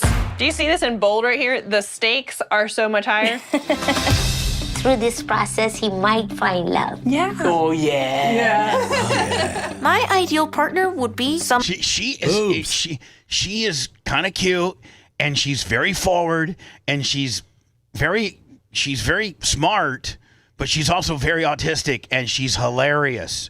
She doesn't even know how funny she is. Somebody who can depend on me. We want to depend on each other. To have a lovely lady back. Yeah. So they got this older dude, Seth. Like he's like 60. This old dude, has autism too. Steve. Would be an absolute dream. Sometimes it can be challenging to find someone who doesn't write her off based off a diagnosis. Here I go. So a lot of the problem is as soon as they try to date a normal person that doesn't have autism or on the spectrum, a normal person completely writes them off and says I'm not even going to give this person a chance. So that's what society has done to these people. They can't find a person that's not like them, so they have to date from within. And that in itself is a struggle. And, Netflix, I think, brings, hope to some of these people. Now, this is the guy, this is the guy that the Asian girl completely falls for. Yes. And what's that, Seth?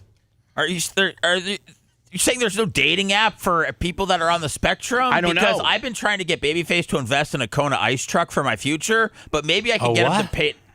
What? A what? A Kona ice truck. What is that? Shaved ice. Selling. Are you going to drive the truck around from neighborhood to neighborhood and be officially that guy? Well, at first, until we can expand. But I'm just saying, like, I got the cream I'm machine. gonna punch you in the head. You come down my block. No, you won't. You'll be getting a refreshing Kona ice, way, buddy. man. Seth, You're a weirdo. I got Seth, a ton of flavors. I already got the vehicle for you. The cream machine. Okay, It's got a vending door out the side. Stop pushing your bang bus on me, okay? What I'm saying, Kona, you gotta buy their custom trucks. That's right. Yeah, okay. thank you. So there's a big. It's upfront. It's not Polar Cup, man. This is real legitimate business. Sorry, I'm kind of nervous. You okay? I'm nervous too. I think you are so hot. Yeah, like she starts like this.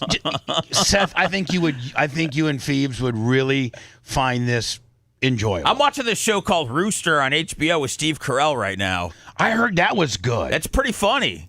I don't even watch shows. And so if you got an opportunity, watch a couple seasons. Now, this poor little thing, like she's like literally they're 8 minutes into this date, and she's already talking about how hot he is. I wish, by the way, if more people were honest Yes. and just said how they felt, we would everything Can would be you a better imagine, place. Seth, if in your first date within 8 minutes, Phoebe could say, you're hot. My God, you're hot. Or you know what? I'm not feeling this. Gotta go. Or you're not hot, and I'm out of here. Yeah, but you gotta think. I think you are so. She's got to be horny, Bubba. Oh, I know. Listen. She throws it out there. Listen. Hot. Diagnosis. Hold on. Here I go. Sorry, I'm kind of nervous. You okay? I'm nervous too. I think you are so hot. I got the giggles. What are your dreams? My dreams is to meet somebody. Whoa. And I finally might meet you, and I think you're really cool. I like her so much. This is so fun. You're my lion and I'm your lioness. I really like how you hold my hand. The Asian one's really horny, Lummy. Yes. Like she's really now here. This is James. Yeah. Here's James, and this is his. and his Is that his normal outfit, or is that are they somewhere special? I think they went to like times, a right? Renaissance Okay, it festival. looks like they're at Game of Thrones watching the Gladiators. They went to some kind of Renaissance festival, and he was going to bring his sword, but his mom and dad wouldn't let him bring his sword because he's got a real sword. He's sword guy. Yeah. Cheers to us autistic people that are coming over leaps and bounds, now possibly finding love. What do you want to do in the future? Imagine what you and I do if we go have an adventure. Seeing from the heart and from the soul is much more important, and I think this is what true love means. It's gonna be a new chapter. Yes. It's pretty good. I mean, it's funny. I mean, it's funny. It looks sweet. It's funny because they're so innocent and they're so unfiltered, and they just say it like it is. Just like you always have. Well, I don't know about that. Here is Ashley Fischler, age 36. This is the latest teacher scandal, but this whole story in itself kind of talks about, like, why does this happening? And then they go, why does this happen? And it kind of breaks down the average demographic or the average girl, or what the common denominator amongst all these women that have sex with their students. For a teacher to have sex with a child. We're seeing more women who are being... And I mean, these are attractive women. These aren't, 300-pounders. These are hot. Arrested for these crimes. In the past, women were not arrested. It may very well be that this has been going on for... So was there a time, I think this guy's going to talk about it, like in the past, communities didn't arrest these women, and I think this guy is saying this clinical psychologist, this doctor, Dr. Leslie Lothenstein or Lowenstein, is saying that, like, maybe in the past this was a non-arrestable offense. Not the guy to the girl, not the guy teacher, girl student, but woman teacher, male student. If he was like above 15, 16, I think a lot of times, maybe 15, 20 years ago, the school system just kind of like the priests, let me remember, like in the Catholic priests, a lot of those guys didn't get arrested. They just relocated you. I don't think they relocated you to be a teacher in a different district. I think they just fired you and told you not to teach again. I don't think you went to prison. Now they're actually putting these girls in prison. May very well be that this has been going on for a much longer period of time. Like, and do you guys think that this wouldn't, like, if every one of us take a look at if we just take our 10th, our freshman through senior years when we were in high school, it was happening then. Do you think it was? Do you think it was happening then? Yeah, I know it was. Yeah. What do you mean? You know it was? Did you? I told you her name. Miss Brown? Yeah. Mrs. Browning. He bent his social studies teacher. She was Mrs. Trent in the beginning, and then she got married to Mrs. Browning. And were you doing her? Or no, I wasn't, but there was guys that was. And so no one told. Really? Yeah. Everybody kept it closer. I mean, you kept that treat, because that's a treat when you're in high school. It was a treat, yeah. And was Miss Brown attractive? Yes. Me and Lummy looked her up. Yeah. And how many guys? Just retired. How many guys were hitting it? 3 that I know. And not a word. Not a word. But now that we're... Can we call her? I tried to look her up, number wise. Let's ruin her life. No. We ruined Bobby's on Wednesday. Let's ruin Miss Brown's on Friday. Bobby's my friend. We ruined the mechanics on Wednesday, and let's go ahead and ruin a former teacher today. Hey, we're not talking about it. Okay. Much longer period of time. But now that we're arresting the women, we're seeing this phenomenon. Now, he breaks it into, like, all these women are fairly attractive. I don't see really a dog in there. I would blast. Well, so what are you saying? Look at this one. You'd blast either one, any of them? All of them? Stephanie P. I'd blast every one of those. Ew. Hell yeah, I would. Who wouldn't you blast? The ones that look like they got it. No, but there's none of them in here that are pretty much the bottom row's got to go. No, Randy and Rebecca and Jennifer and Heather I'd say and Jesse. number 2 to 4. That's it. Look at Randy. Sex with 2 female students. Yeah. All right. There we go. You can't- Poor you little can't- Randy, you age can't get in trouble 33. for that, can she? Randy Zarinko, Oh, yeah, age scissoring. 33. Yeah, you can't scissor a kid. Accused of sex with 2 female students. These are women who are married. These are women who are dating. These are women who have children. These are women who may have been divorced, and they are trying to recreate something in their mind to bring them back to a childhood situation where they had their first sexual arousal and emotional arousal. Oh, I mean, is that how they're breaking this down? Why this happens? Are they, I mean, is this clinical psychiatrist like trying to like break it down as to why this happens? Yeah. Oh, my buddy Gooch is on US 30 right now, getting ready to go into Warsaw. Is he suffering in silence right now? The pollen's at an all-time high. Not in Warsaw, I don't think it is. There's no pollen there? No, I don't know. I mean, they just came out of winter, so I don't think the Don't trees. they have spring? Yeah, I mean, yeah, they're in spring right now. Okay. Well, we're springing. Yeah, man. I had to cut another tree down the other day. Especially younger teachers who may be just 23. So they're saying like that the mindset, the psychological mindset might be that these women want to experience like being a virgin again and getting it for the first time. That's what this. Now this isn't my opinion. This is a professional. Is that the same reason guy teachers bang girl students? They No. want to feel younger, or they're just horny? They're creepy. They're just creepy. Okay. That's a creepy situation. I don't stand for that at all. Of course not. Especially younger teachers who may be just 23 and may see the high school relationships with her students as not very different from what she had when she was trying to date and find passion in relationships. And often the boundary then gets lost between the teacher and the student. But you do have the authority of the teacher over the student. It's a very powerful one. The child may look adult, they may have fully developed genitals, but they're not equipped to deal emotionally with the relationship of falling in love. And as much as the ones that get caught and get arrested and what have you, can you imagine how many that don't get caught? I mean, like every crime, no matter what it is, whether it's dealing cocaine, whatever drug, whatever illicit, illegal thing that's happening, that the people that get caught is only a small percentage of people that are doing it, right? So think about this. I mean, if you arrest 20 teachers a year, for this particular situation, there's probably like 2, 3, 4, 500 that are doing it, right? Not everybody gets busted. No. Or falling into sex with a teacher. All of the teachers on. And Lasker, you're saying all your guys that went to high school with you that were blasting Miss Brownie, they all kept their mouth shut. Yes, they did. And just appreciated the ride.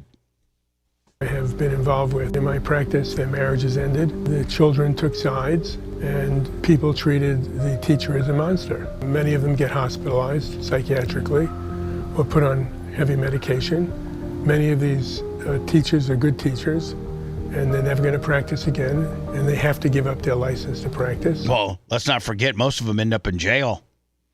Except that one teacher. Remember that real hot one? And she's like, they only gave her 2 years probation. And Deborah LaFay? Yeah, well, no, that was locally. She was one of the very first, Deborah LaFay. Didn't she go national? I felt like that was a massive. She went completely national. Too pretty to go to jail. She wasn't even. And her attorney, Seth, while at the trial. Oh, yeah, I remember. Her attorney said she's too pretty to go to jail. Yeah, and it worked. She was blasting 15-year-olds from Ocala in the back of a van. I thought she was banging him on her husband's Harley. That was one, but she also would drive up to Ocala. She was from like the Sun City, like the river, like I think.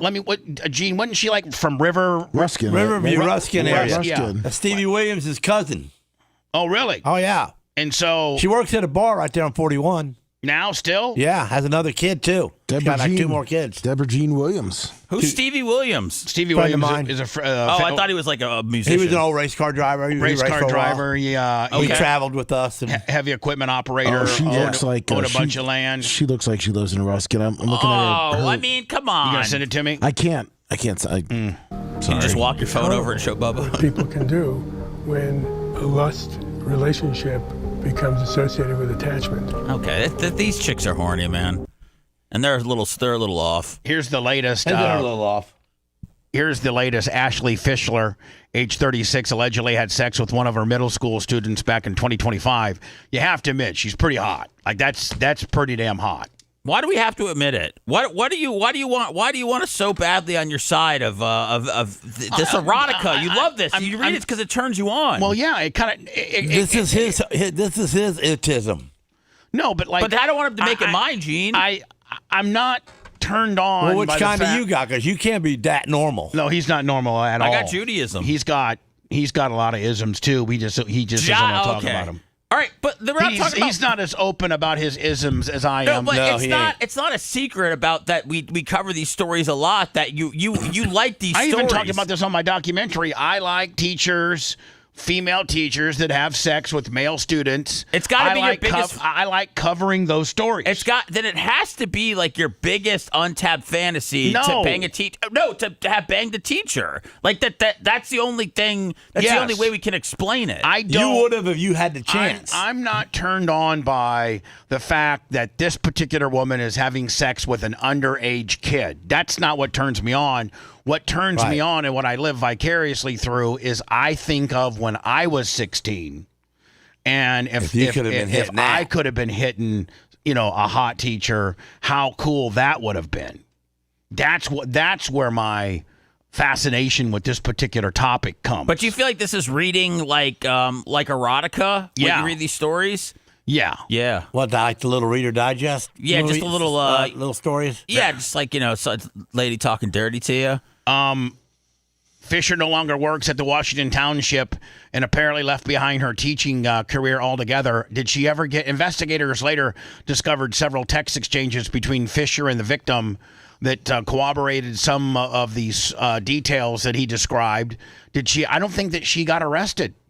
After leaving Orchard Valley Middle School, she launched her own apparel company, which she primarily designed unofficial merchandise for the Philadelphia Eagles, according to her business's Facebook. So she didn't go to jail. She just got charged, it looks like, yesterday. This is just yesterday. Yeah, it looks like it's all coming out for her. She also worked as a business administrator for a landscaping business. According to her LinkedIn profile, Fisher was charged with 6 counts of first-degree sexual assault of a minor. Oh, she's screwed, Bubba. Oh, yeah, she's going to prison. Yeah, it says 20 years. One count of endangering the welfare of a child. 1 count of second-degree official misconduct. Well, how do you endanger them having sex with them? The top charges carry a maximum of 20 years in prison. Do them in the pool? With both second-degree charges carrying a maximum of 10 years. Last week, a married high school teacher in Washington State reportedly admitted to having sex with a 16-year-old student all over the school grounds, including inside of her classroom closet and in the bushes. So this woman here just got caught. Yes, that's the one that was living her life in New Jersey. Making unofficial Eagles merchandise, and now she's going to be doing it in the clink for 30 years. Yeah. Yeah, her LinkedIn says open for new opportunities. Former middle school social studies teacher looking to make it big. Oh. Yeah, you're going to make it big, all right. There's an unofficial Donovan McNabb sweatshirt, baby. Big. Want to listen to the show on demand and on the go? Enlist today at BubbaArmyHQ.com. Sign up and start listening. The Bubba the Love Sponge Show will be back after this.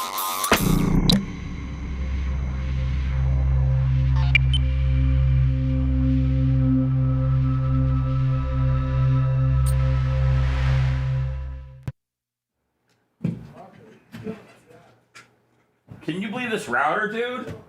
I mean, let's cut Frontier, save ourselves a couple grand a month, put it back into the employees. That cost me $60 a month. $60 a month, dude. Let's get into it. It didn't have enough bandwidth to go. No, it's got it. We're show's fucking plugging, dude. We don't need the internet. We don't need the internet. Yeah, you do. I'm just a sexy boy.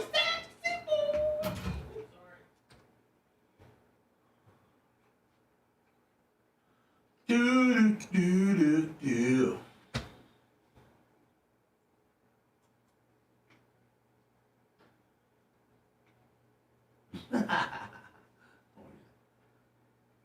What's up, chat?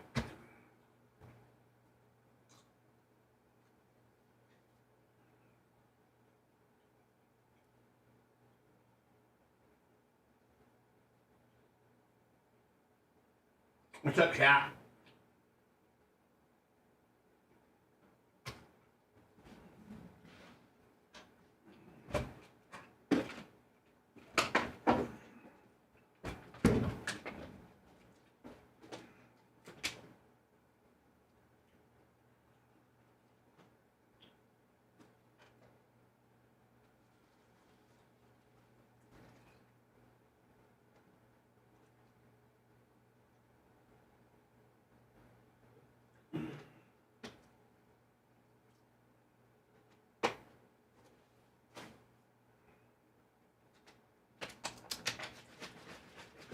Gene, you're going to take that fuel tomorrow, aren't you? Yes, I am. Getting that shed, getting that lift, and whatever else we can put on. What?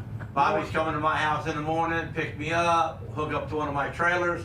So I'm going to bring a trailer and the wrecker. Nice. Then Bobby can tell us what we can do with that oil. We're going to take it too. Oh, you're going to take that too? Yep. How are we going to load it? With a winch. Got a winch on my trailer.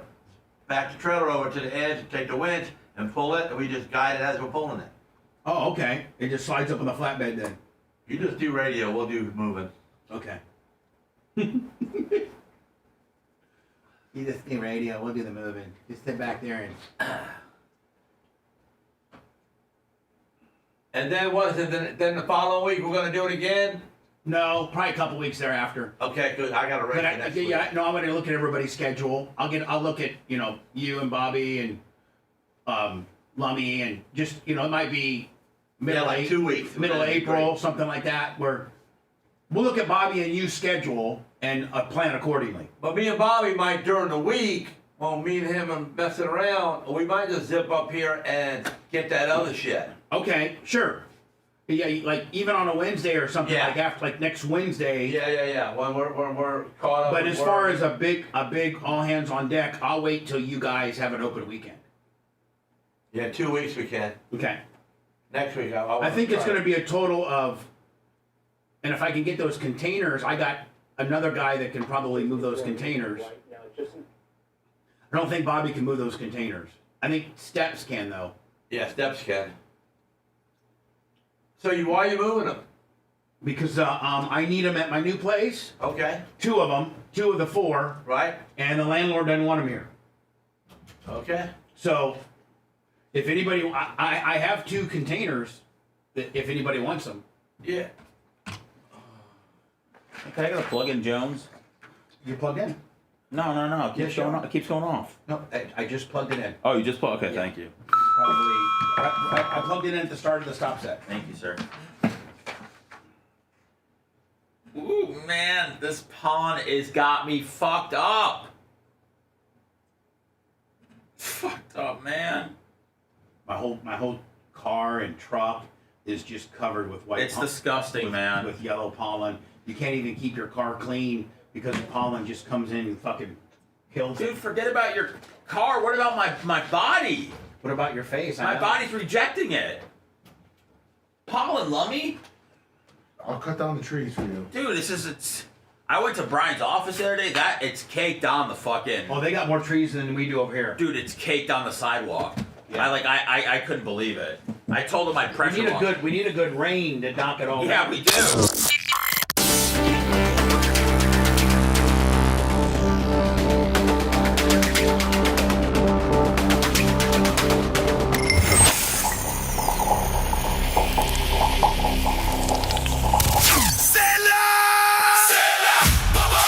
Hey, what's up, Bubba Army? Lummy here. Do you live in the Tri-County area? Hillsborough, Pinellas, Pasco? Does your sprinkler system run off potable water? If so, give Average Joe Landscape a call today. They are one of the Bay Area's leading irrigation contractors and are part of the Tampa Bay Water Wise rebate program. And not only have I started saving on my monthly water bill, but I also got over $1,000 in rebates. Give Average Joe a call today. 813-267-9914. Tell him Bubba Army and save $50 on your irrigation evaluation. Bubba Army, start saving today. 813-267-9914 and join me on saving on your monthly water bill and getting your rebate check today.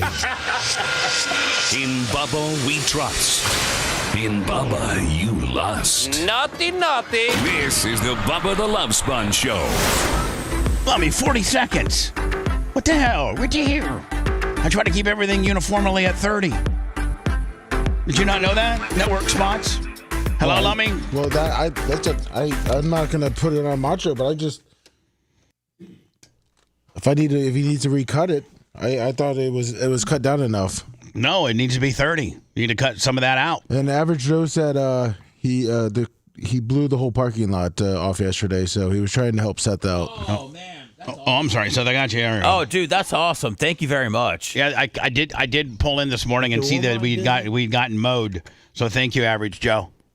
Yeah, I mean, just uniformly, I like to keep everything, like if you look at every other commercial, everything like K&N, 29, less of Tampa Bay, 30, Red Line, 29. Well, maybe Lummy does a 40. Maybe that's Lummy's brand. Sunbelt, 30.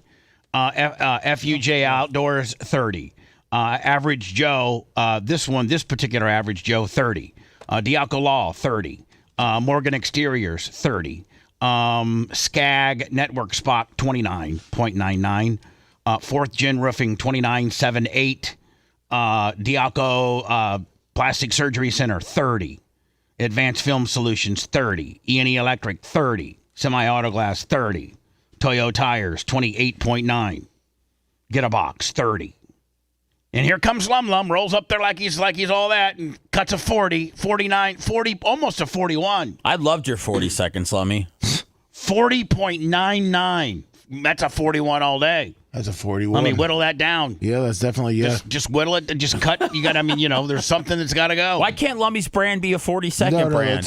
Because it's if we really had a real network where we were hitting a network window, we'd have to charge more for that one, wouldn't we? No, but let me know. just 100%. Yeah, cut down. We're on the internet. Let's let it eat, cuzzo, wuzzo. People love a Lummy endorsement. It keeps people listening an extra 10 seconds. TSL's through the roof. Call Average Joe for the Tampa Bay Waterwise rebate. Whatever, Lummy, you figure it out. I will. Just yesterday we talked about the girl from how do you say that university? Loyola? Loyola, yeah. It's in downtown Chicago, right? Not too far from Northwestern Chicago University. There's a lot of upper level, higher learning establishments in Chicago. Loyola happens to be one of them. It's a very prestigious, I think, very expensive private college, and an innocent girl, a freshman, lost her life a couple weekends ago while walking in this beach area that's recognized as a very safe area in Chicago, and she's gunned down by an illegal immigrant who has been through the system, has been arrested 2 prior times, and has been let out both times. And now you got the mayor of Chicago, that asshole, that complete buffoon, and even the governor of Illinois trying to make excuses as to why this illegal immigrant was allowed to walk amongst you and I. Ask her what's wrong. You look like you're looking at Lummy for something. I know. What's going on? We're trying to. You're trying to what? You're not paying attention to any of the show. You're not even forward. You're talking about something I'm not going to butt in on. So why? I know, but what? Pay attention to you at this moment. What's so important that you need to get Lummy's attention? Well, I was. Just be honest. Honesty goes a long way. Okay, I'm trying to get the damn warm line so Kurt Morgan could call in. Okay. That's it. All right. And I wrote the number down, but Morgan said it's busy, and we're saying it's not. Might be down. Our phone lines might be because they're over IP. Yeah. What does Kurt Morgan want us to spew? What does Kurt Morgan want us to promote? I don't know. I thought maybe I could promote getting you a closet. Say, hey, bro, you do closets, right? Yeah, okay. Well, all right, Gene. Thank you for the programming. Thank you for the programming stuff. Is closet like code for something on a car? Please run all guest appearances by me, and just don't be booking. He's not going to be on the warm line. It's not a guest appearance. Well, yeah, it's a guest call in. Oh, okay. So which I need to know about. Hey, Sponge, I'm going to get Morgan to call in and get us a free closet. How about that? Oh, that's great. Phones are down. Phones are down. So let's talk. Let's see what I done found out something and helped us out. So we know the phones are down. So that's why people ain't calling us. Which is great. I hate when people call us. I know. I'm gonna X out all the That's phone another lines. ism you got. And let's get Kurt on. What about free? What about the phone free for all Friday or with the phones? Why don't you arrange Kurt for a small little call in on Wednesday next time you're here? Oh, you want me to? Yeah, if he wants to, he's a client. He can do what he wants. All right. So anyway, that illegal immigrant who just. Everybody's sick at their stomach when we saw the mayor of Chicago saying we can't incarcerate ourselves to he's a moron. This isn't. It's a small thing, but that was an older press conference. That wasn't his commentary on what happened to the girl who was shot. What has been his stance with regards to that? I don't think that I've seen. I don't know. I have no idea. I don't know. I just know that the video that was shown yesterday, that was him saying like it's racist, but that what you thought that was in response to that, but that was something I believe from his response was when he was talking in front of the no ice or ice out or whatever it was out. Anyway, yet another illegal immigrant causing problems. Killed another girl? No, killed an 83. Wait till you see this. An 83-year-old veteran randomly shoved onto a New York City subway track, dies from injuries. Illegal migrant charged with the murder. And this is the footage of this 83-year-old guy. He's a former U.S. veteran, or military veteran. Oh, you're going to show him get pushed? Well, they're going to show as much as they can of it. And the guy that they captured is an illegal, is in our country illegally. Here you go, and there is no sound, but you can see here that I don't know if that's the illegal migrant, I think, and I think that the older gentleman is kind of in the. There you go, he's in that coat right there. Why is he grabbing the illegal alien right there and pushing on it? I don't know. No. That guy's trying to stop him because how the phone is getting recorded. The old man's in the tracks. Oh, the old man's already fell down? Oh, he's already pushed the old man? Yeah. And this guy's trying to stop this guy? Come here. Yeah, so he doesn't run. Yeah. So he doesn't run? Yeah. I pushed him right over on the other side. He ain't running from that now, is he? The beloved 83-year-old U.S. veteran who was randomly shoved on the subway tracks by an illegal migrant in Manhattan has died from his injuries, and his alleged killer has been charged with murder. Well, that's good. And that dude in the blue right over there on the left-hand side, he ain't doing a damn thing neither. Well, they're not citizens. They're idiots. There's a Karens all day long. But, Gene, a lot of people, if you would see something like this, not everybody's going to step in and try to help. Jeez, some people are like, I don't want to get involved. What happened to that guy in New York that put that guy into a chokehold? Daniel. Yeah, remember him? Penny? Daniel Penny. Remember him? Yeah. He eventually got freed and exonerated, but it should have been not nearly the crap show that it ended up being. Remember, they initially charged this guy.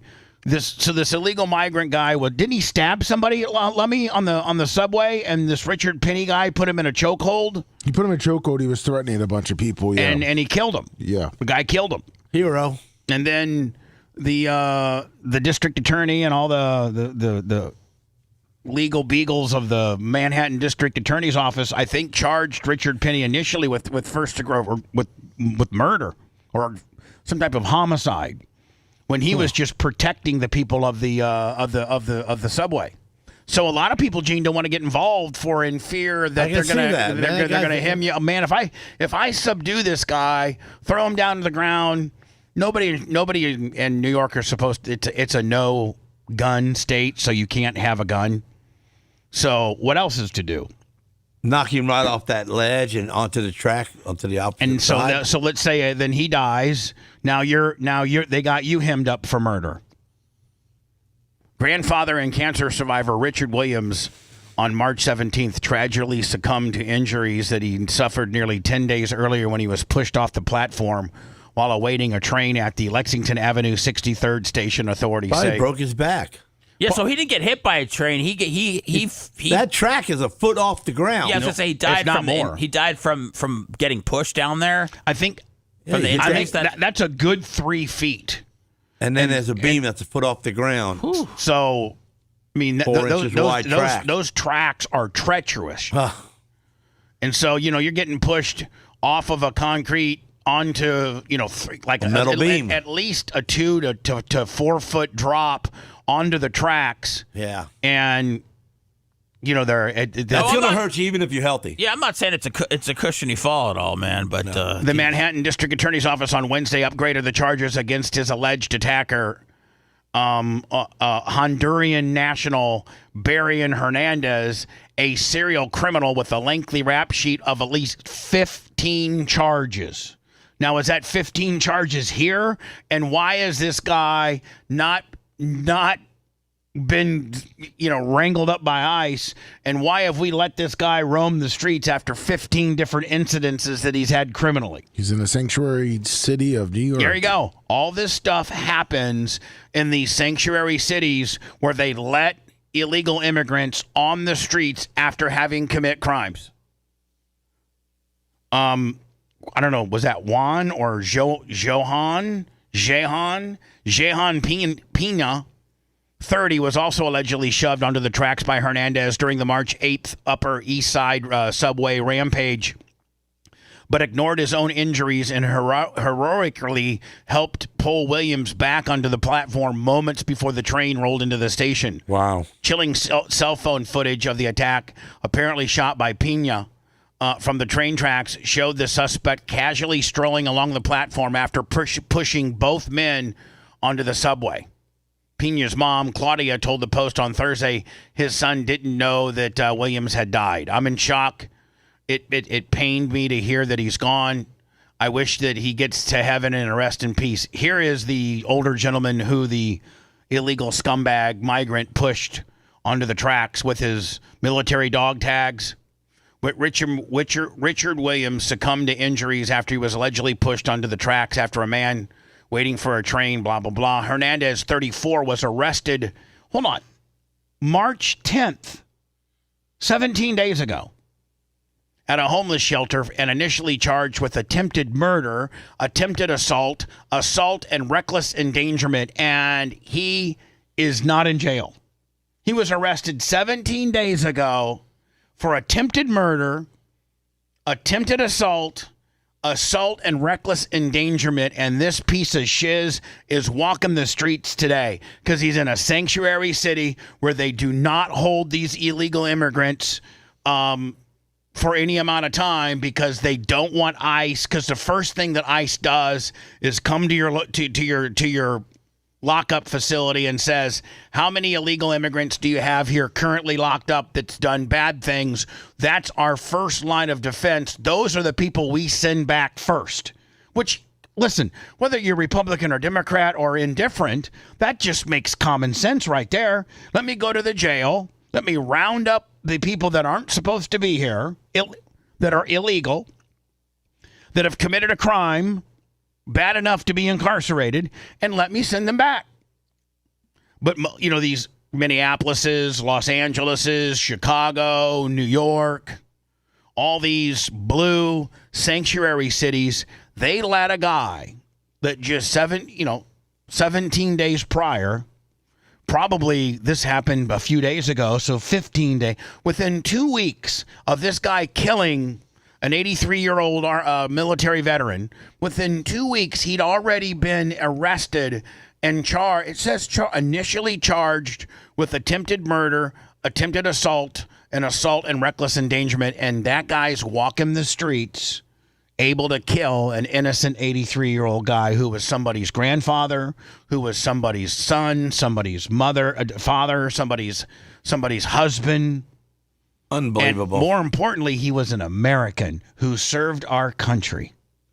He was an older American who was on the latter part of his life, just trying to enjoy life at 83, and gets wrangled up and thrown onto the subway tracks by some scumbag that just got arrested within 2 weeks prior and let go because New York is a sanctuary city. I almost feel like these sanctuary cities give more rights to people that are non-American. If you're just some white guy, if you're just some New Jersey fast-talking white guy, and you attempt murder, assault, and assault with record, I don't know that you're not still in jail.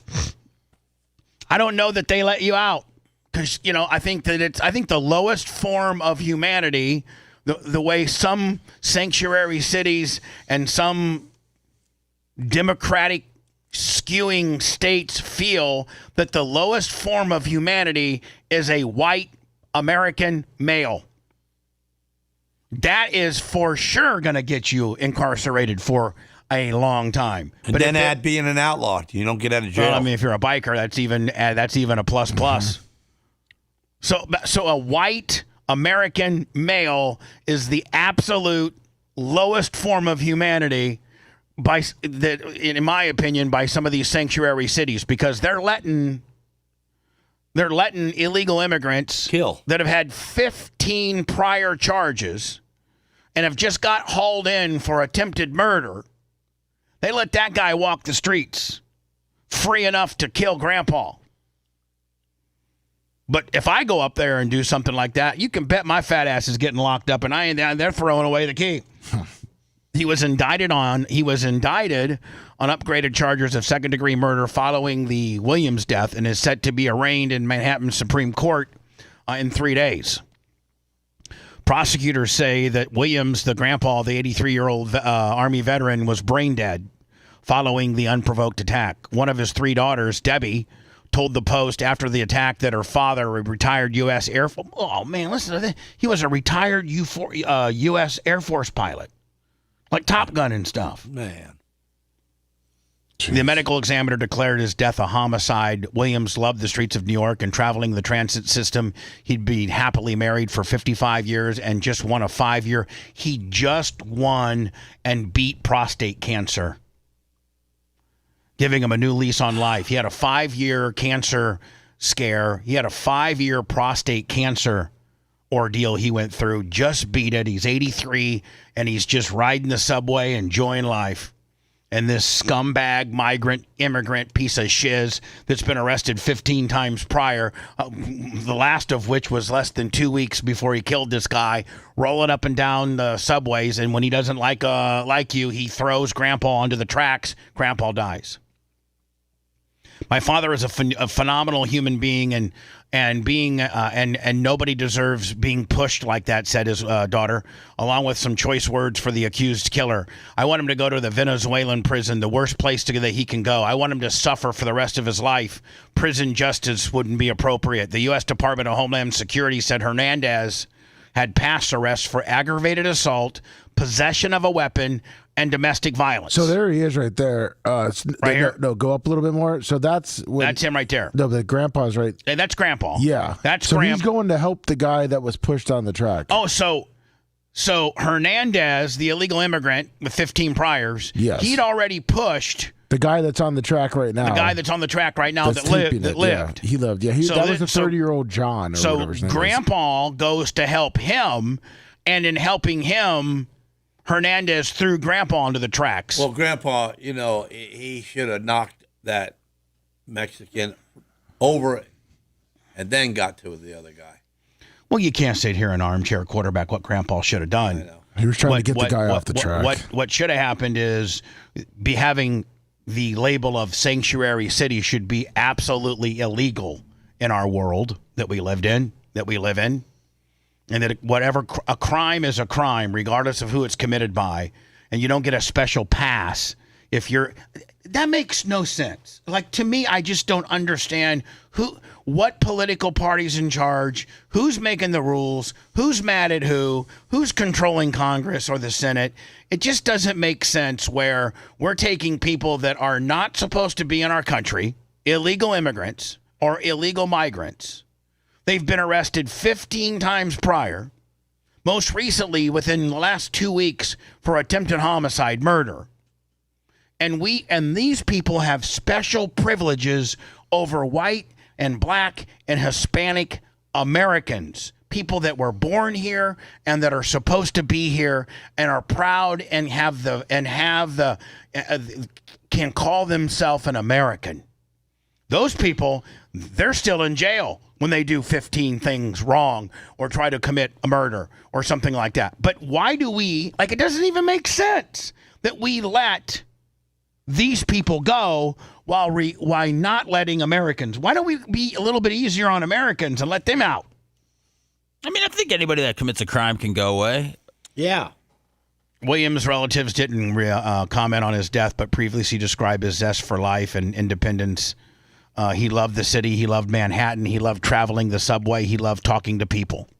You talk to the wrong guy, you talk to the wrong guy in New York, or you try to go help a guy. So Hernandez pushes this other dude who's 30, who survived this attack, onto the tracks. Grandpa goes to help him, and Hernandez, the illegal migrant with 15 priors, pushes Grandpa. The 30-year-old that you pushed earlier makes it, and Grandpa dies. Oh, and now we're gonna take your charges seriously and start throwing the book at you now. What about the other 15? Why can't these local lockups and local jails and stuff like that work with ICE and say, hey, listen, don't go into the strawberry picking fields and don't go into the hotel housekeeping industry and some of these industries that migrant workers make an honest living that don't get in trouble, and round these people up and send them back. People that have been in our country for 10 and 15 years and have a family and have never gotten in any trouble and do the jobs that, black and white and other Americans will not do. Well, don't go into that arena and round up these good people. Let's just concentrate on the jails. Let's just go to the jails and just send those people back. That's it. And these sanctuary cities should be happy to work with us. What advantage does a city have? This is an open-ended question for everybody, but what advantage does a city or a state or any type of area have to let an illegal migrant who has been arrested 15 times, what does that person do for your local community or your local society that you must not work with our federal agency ICE and get that person taken out of our country? What is the upside to letting them free? I'm just asking for a friend. Is it a blanket? Law that sanctuary cities have that if any illegal immigrant commits a crime that they go free? No, I think it's case by case basis, Seth. Like it's based on the leadership of the sanctuary city, the mayor, the governor. I don't think it's a blanket policy at all. I think there are some sanctuary cities that are tough on crime and work with various federal agencies to send these bad people back, or we wouldn't have these bad people going back. But I think there are some based on leadership, like the mayor of Chicago, that don't work with these federal agencies. So I think it's I don't think it's a blanket policy. I think it's based on who your leader is, who your mayor or who your governor is. You'd have to get familiar with all of the cases to see what they do, because I'm sure that there's illegal immigrants that have committed a crime that are in jail right now and aren't able to murder somebody, and therefore show that, hey, here's another person who got out of jail. And those people, those illegal immigrants that are in jail and they didn't get let loose, should be handed over to ICE. Yeah. And sit back home. Yes. And we're not even on the same page with regards to that. I don't think uniformly that a lot of these mayors and stuff are letting ICE come into their jails. And we are absolutely in shambles right now. Not to mention what's happening in Iran. I think Iran gave us the big tall one, Lummy, and said, hey, Trump, I think you're lying about these negotiations. Well, they did let 10 ships through. As a sign of... Well, we said 15 conditions, and they sent back 5, and their 5 conditions were basically, we can have nukes, you can't tell us what to do with them, and we're going to start charging ships to go through the Strait of Hormuz. But supposedly that's what, but now they would let 10 through because I guess the talks are going well. So they let 10 ships go through to show of where were a sign of good say where the faith. ships were from? 8 of them were going to, I believe it was India, which India is sending 5 naval ships over there. Okay. And then 2 came to us. Oh, okay. India sending naval ships to fight Iran. Yeah. Well, to protect smoke their the whole ships. country. To just protect their interests. Yeah, to protect their Because ships. if they don't protect their ships, Iran could blow their ships up. And they also won't get any oil. And at that point, man, you know how that's So a, if we that's just completely smoke that country, we can't, Gene. We could sell it. We can't sell the property to other. You can't smoke the country. Why? Because the people in the country that you're relying on rallying behind their newfound freedom will be dead. Sorry about your luck. God put you there, not we. I mean, when it comes right down to it, they talk about, all the wars because of God. Hey, bad luck. You was an Iranian and not a white guy from Tampa, Florida. Sorry. Yeah, I don't know if that's how they were doing it, Gene. Well, you know what? I don't think that's how war they're would be doing a lot easier if you just smoked the country and be done with it and get all the rituals and get all your heat out because all the babies died. Oh, well. I think that's what inevitably we might have to do. I don't think there's going to be a closure on this. I don't think they're going to work with us. I think this is going to go on and it's been heat on. for all our lives. Well, I think Gene has a point where if you look at Japan, we smoked Japan, and now Japan's come back. They say, and that's right. And look at the phones we got because of them guys. See, they hooked us up, and they're our biggest ally. Right. One big good one. Name it Tupesia. I don't know. What do you think? Iran's going to be our best friend one day, Lummy? If we smoke them really hard, they will. Gene says if we smoke them hard enough, then they got to be our friends. Well, you can't nuke them. There's other places in the region that are going to feel the effects of that. Okay, so you send 14 or 40 bombers in a row. You, first bomber, grade A, second bomber, grade B, and just start from the beginning and stop at the end. I think we've done that. I think we've actually. We'll do it one more time. Well, we need to do it a lot more times. Okay, well there you go. But this is not looking good for us right now. The one good thing I'll come back with it. Well, I should probably handle it now so Gary Cantrell can get to it. Thank God. And now does Trump have the power to executively say, okay, enough? You people in Congress and Senate cannot pass the right bill, whatever bill that they've been arguing about. They're getting ready today, Friday. I think after today, Congress and the Senate go on a 2-week break. And so if something doesn't get done today, potentially the TSA workers won't get paid for maybe up to a month.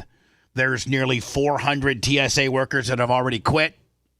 And I think did Trump pull out some executive order to get them paid? Because I think as of last night, Trump did something to get these people paid. Yeah, which I'm so I thought happy. Emo was paying them. Going to help out. No, it's not Emo. That got rejected somehow. Elon. It's not. Emo. Elon. Yeah. No, Emo is not paying them. Here's the story. And this is a good thing. This is a good thing. These poor TSA workers, and I just hope the damage isn't already done where we're already understaffed because 400 quit, and thank God Trump this is where he needs to be a bull in a china shop, and get and do things like this, get this sort of thing stuff. Did you done. hear what TMZ put out last night? What they put saying that anyone that sees any senators at Disney or on vacation, beat them up the next 2 weeks. No, record them and send them to TMZ. Because since they're taking a vacation, they haven't solved this problem. TMZ wants to expose. Well, now isn't the problem? I mean, with Trump's executive order last night, didn't this get resolved? Yeah, but I think they're saying is it that they went on and kept this going on and have kept it going along and won't work together, and they're going to go out and enjoy a 2-week vacation. So if you see any senator or congressperson out having a good time, record them, send it to TMZ so that TMZ can publicly ostracize them. Yes. Room right now. Just in the past few minutes, President Trump just announced he's signing an emergency order to pay TSA workers even without a funding deal in Congress. It comes after another day of long lines at airports and as Congress was on track to go on recess tomorrow without a deal. Tom Costello is tracking all. You know what? This is where I like Trump. Right. When he does this sort of thing. This is where I admire him. This for us, so Tom, I think he could have maybe done it a couple weeks ago or maybe a month ago. How would this work? And where's the money coming from? So I got breaking news, and I'm emailing it to you since it's the only way I can send it to you. It looks like 14 minutes ago, Senate now has agreed to pay. So it took Trump saying, I'm going to do an executive order, emergency Willie, to pay these people. And then Congress and the Senate finally like, okay, well, since the president finally figured out a way to, we're going to go ahead and pass this bill now. I sent you this. What a bunch of dicks. I emailed you the story. What a bunch of dicks. Well, I think that's yet to be determined. We are on day 41 here, as you know, of the TSA working without pay. And not only them, Coast Guard as well. We've had 3- and 4-hour lines at various airports across the country. And tomorrow, the TSA is expected to miss yet another paycheck. 50,000 of these officers going without pay now for more than a month.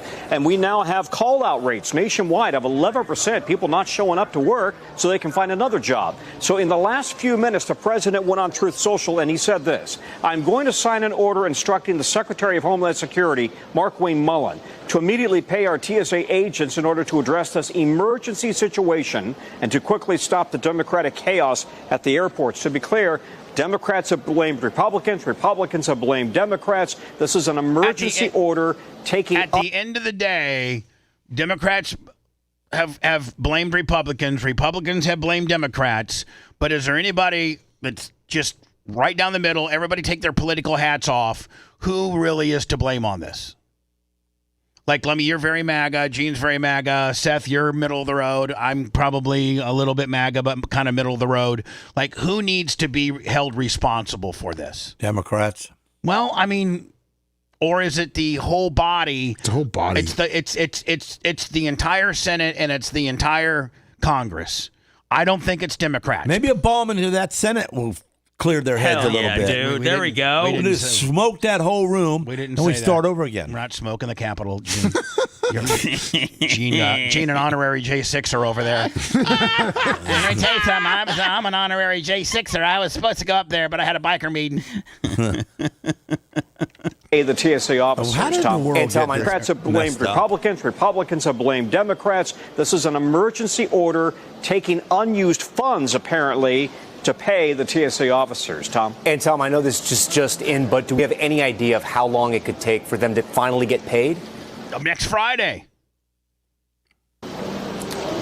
Not immediately. I will tell you that over the last few days, the talk had been it could take days or even weeks, keeping in mind that last fall, it took a month for them to receive their back pay, Tom. So, Lummy, this is breaking news like minutes ago from CNN. Yeah, like 8/11. Let me move it over here. Here we go. Trump administration's latest. Senate agrees to fund DHS as airports brace for weekend travel surge. But even if the shutdown ends, union officials warned that it could take days or weeks for TSA staffing levels to return to normal. Is this the? That's where they. Is this where the schmarmy ass mother effers finally? Yeah, they had a midnight. When they had their back against the wall, and the president stepped in and said, "I'm just going to go ahead and overstep you guys."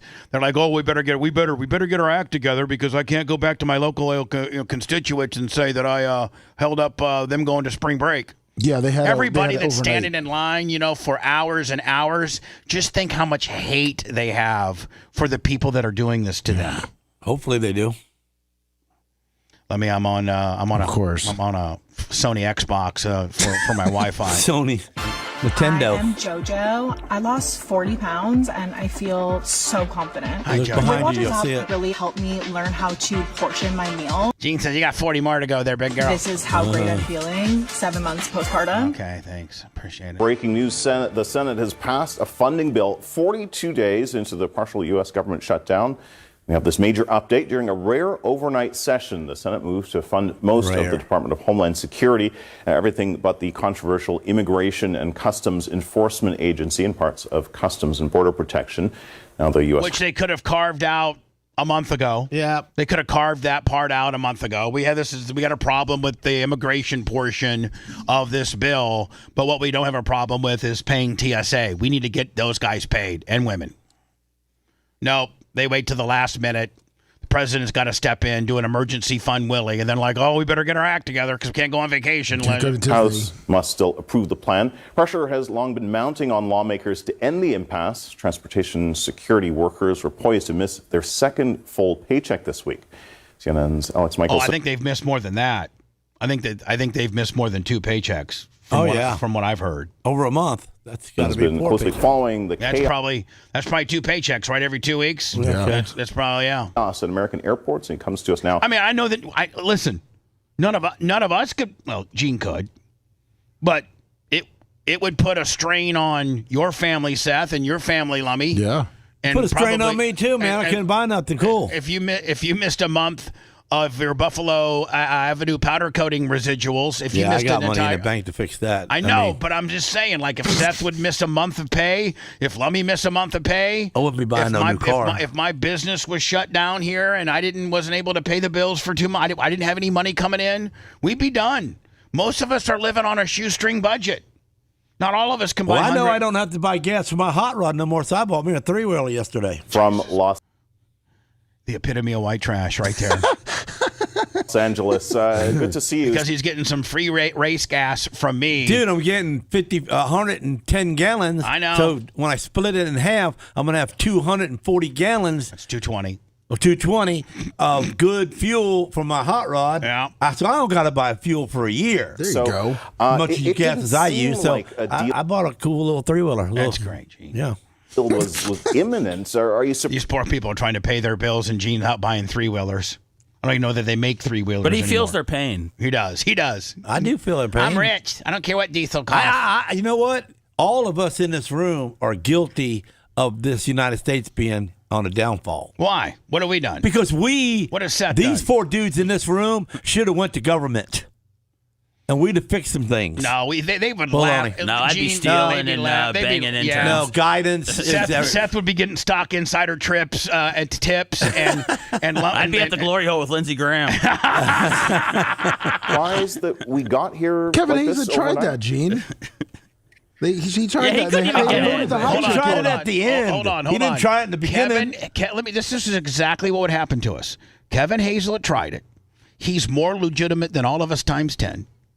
And Ana Luna Polina, in the 11th hour, on the eve of the election, this $2 or $3 million of soft pack anonymous money came into her account and did a robocall with Donald Trump saying, "I know you live in Pinellas County and it's really it's a tight race, but I support Ana Luna Polina for and that's when the Trump factor really did work." So that's what they would do to us. They would. You might have the right ideas and represent the average guy and want to do the right thing, but special interest and soft pack money control it all. We didn't even have a chance. I mean, let me, when I ran for sheriff, I got 38% just based on my name recognition and being Bubba the Love Sponge, but I would have never, none of us could win. No.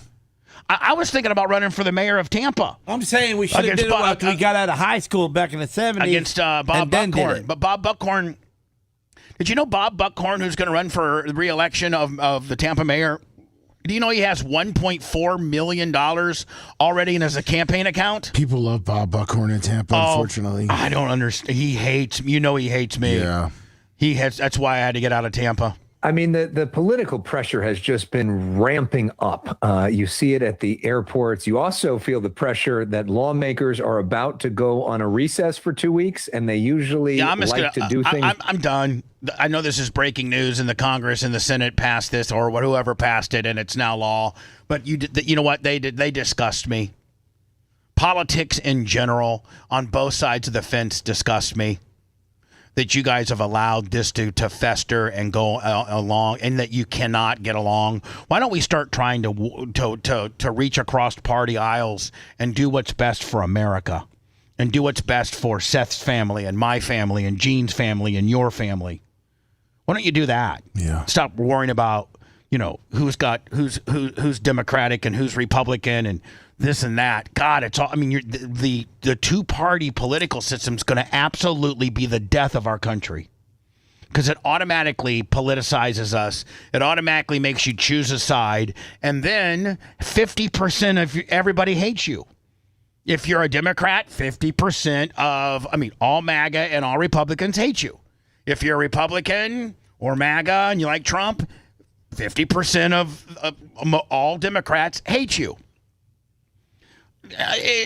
Nobody's working together. Nobody's like, hey, you know what? I'm a Republican, but Democrats got some pretty good. There's some pretty good thing. There's pretty good ideas. I like that. Like we don't see eye to eye, but we can come up with some common ground, like abortion. Republicans say no abortion, 0 weeks. It's murder. And Democrats are like, man, you can literally have an abortion clear up until the day you're going to have your kid.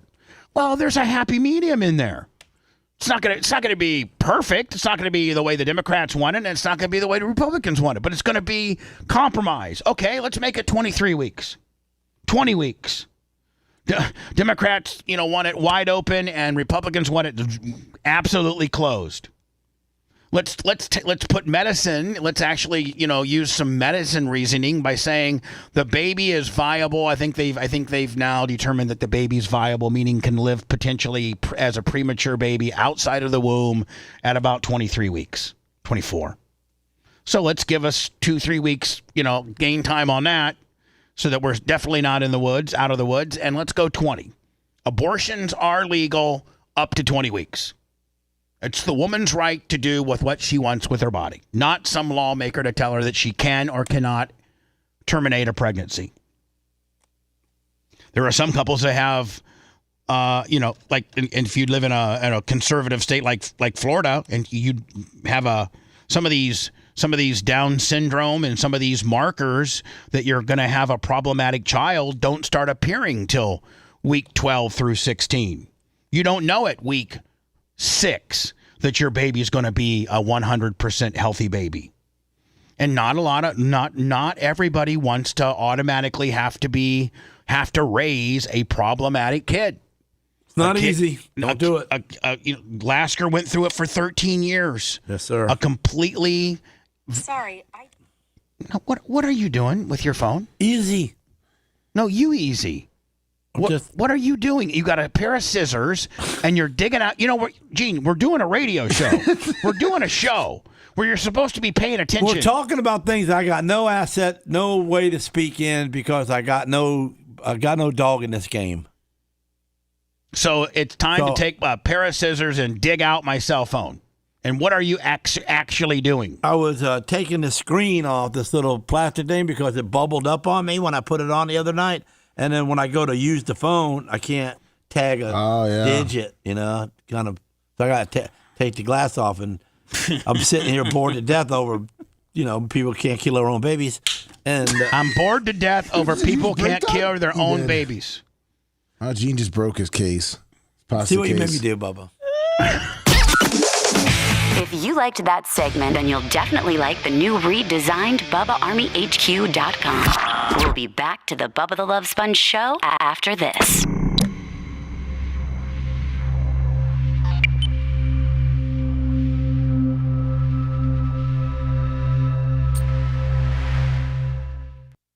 Scissor in his hand, go poke a hole in his hand.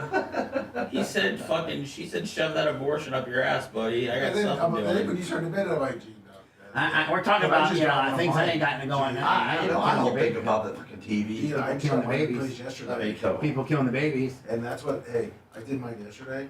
I took it off because I couldn't do it anymore. Right. And it shattered. I'm like, I had to go get a new one. But I'll get another one. My wife has ordered me one, but I guess when I bought that one, it's kind of cheap. So I gotta buy the expensive one. So I don't have problems again.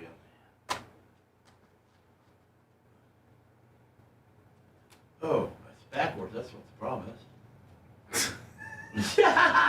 I wouldn't even got caught if I had put it on the right way. Damn it, man. Turned myself in. Told on myself.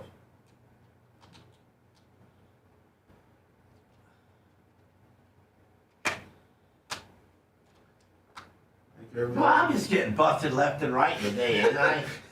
Why'd I wake up? Jeez. Where the fuck is this guy? God damn it. Who you talking about? Our internet guy. Boogie.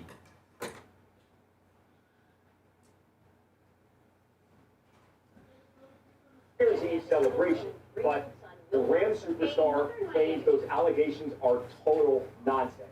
I'm Michael Babcock. And this is now news of yelling.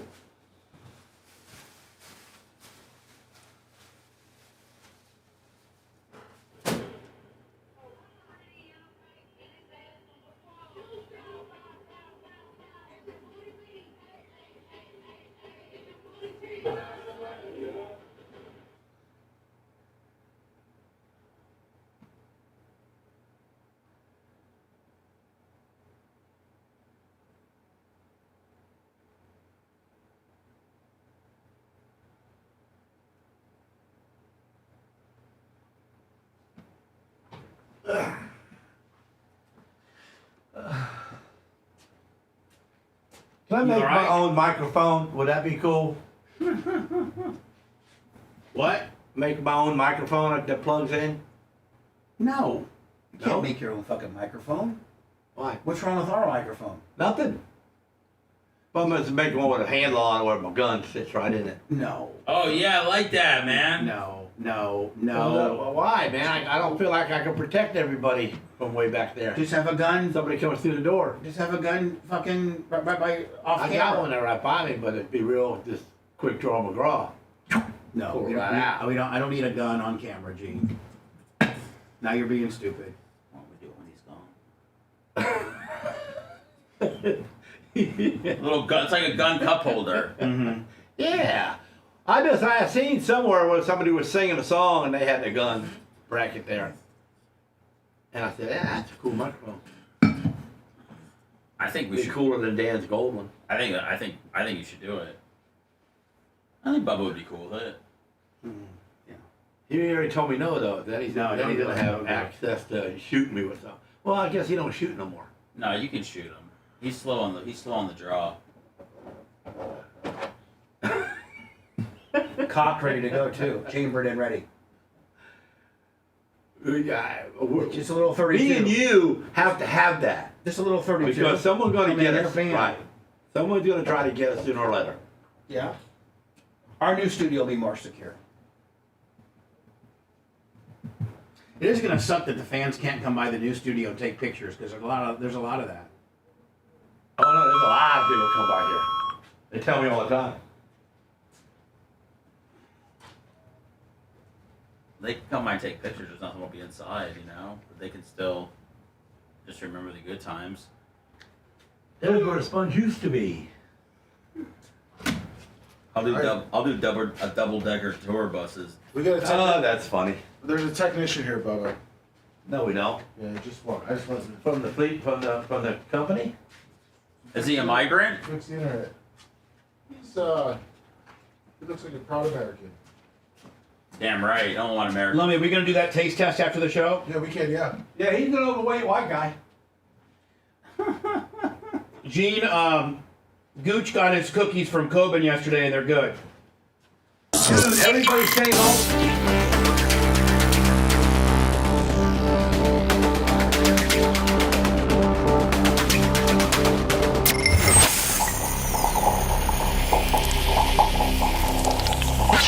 The Bubba the Love Sponge Show. Listener supported via PayPal, Venmo, Cash App, all of the Bubba Army. Now returns.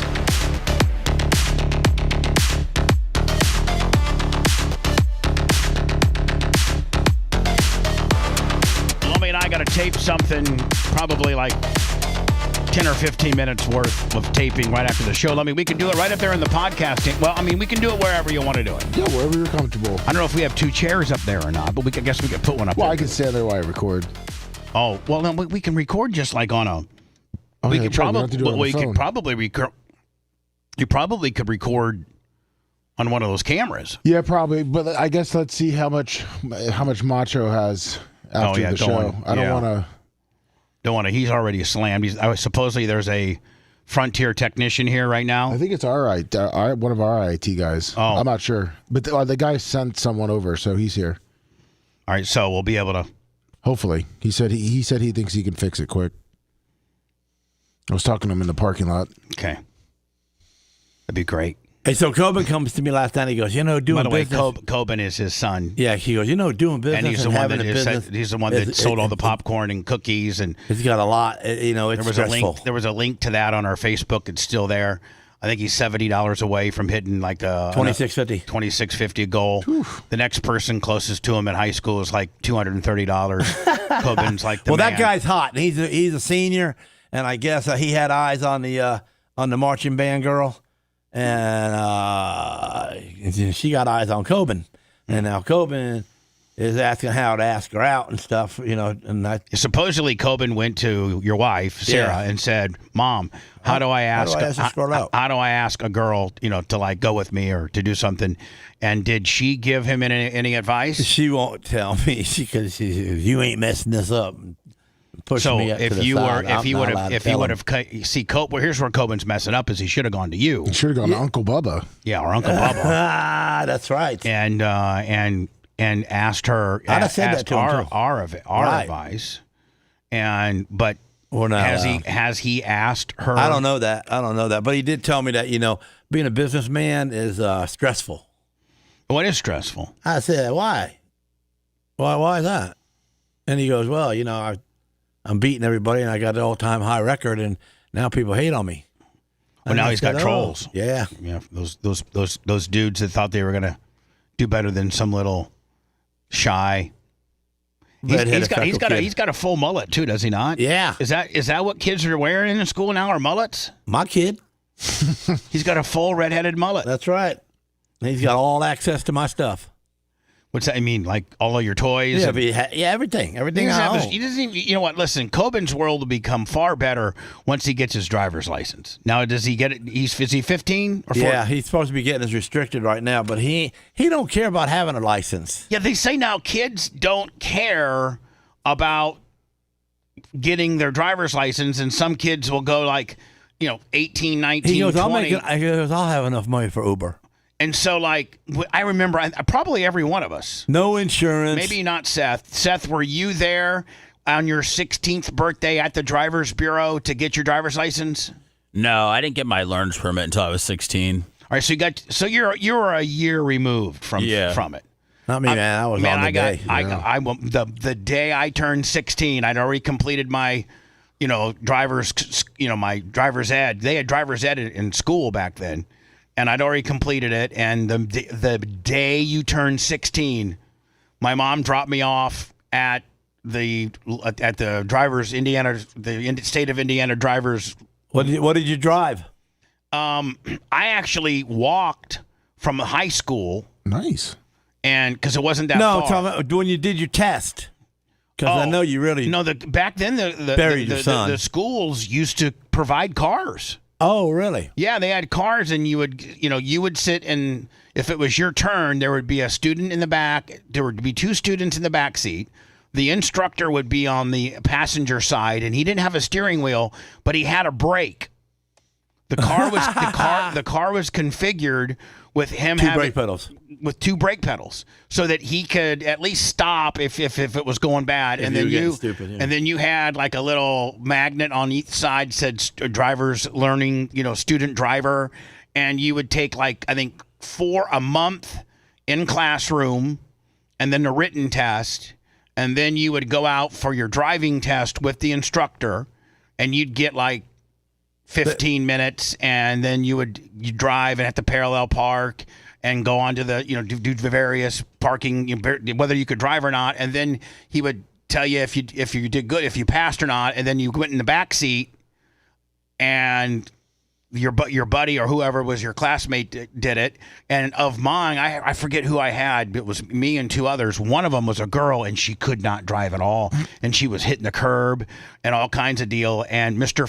Terry Frank was my driver's instructor. He said, me and this other dude, Bubba, you and whoever it was, you guys are good. But she had to take the course again. Oh, wow. So then they give you this piece of paper that said you complete the driver's course. And then at 16, I rode the bus to school. Usually, no. Larry Plummer. Larry Plummer had turned 16 January 5th, and I didn't turn 16 till April 23rd. So Larry would take me to school, and I'd give him like $3-4 a week in gas money. And that would be because gas back in 1983, 1984 was like what? $1? Yeah. Hey, Alexa, how much was gas back in 1984? Oh, you know what? Sorry, I didn't get that. Yeah, we're not. The internet isn't reachable. Mm-hmm. Gas in 1984. Let me bing.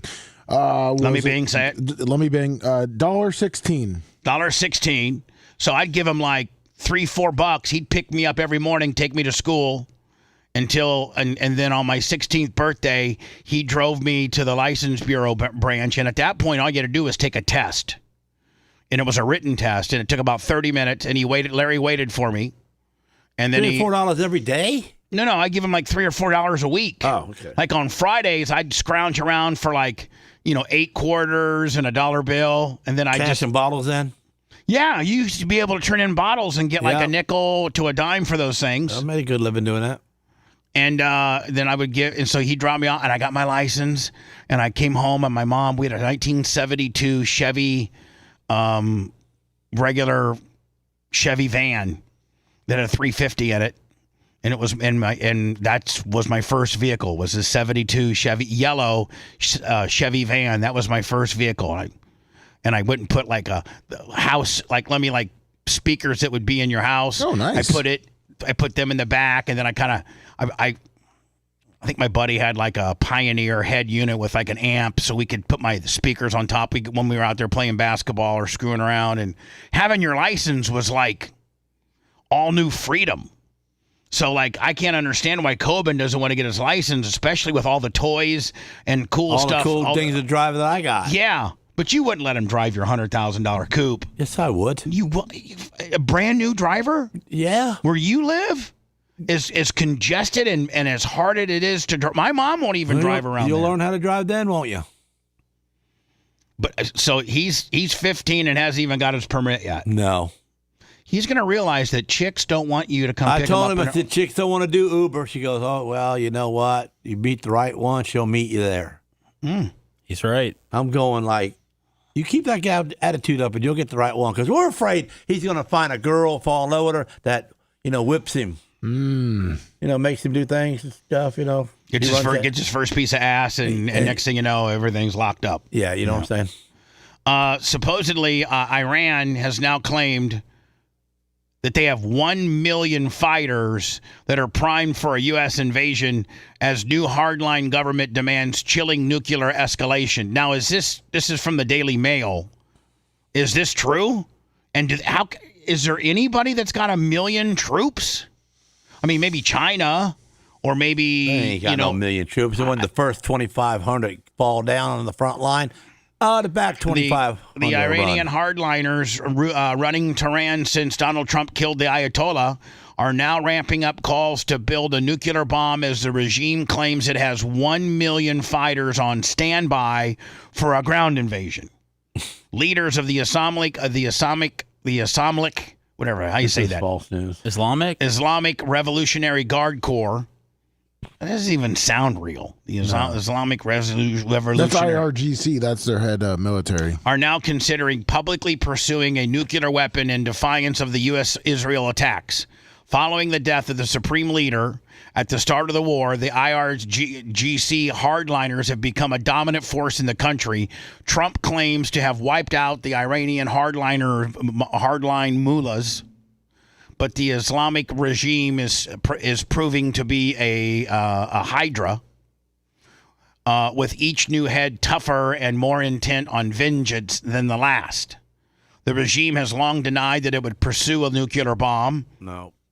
But because I guess nuclear weapons are forbidden under Islam. Is that true?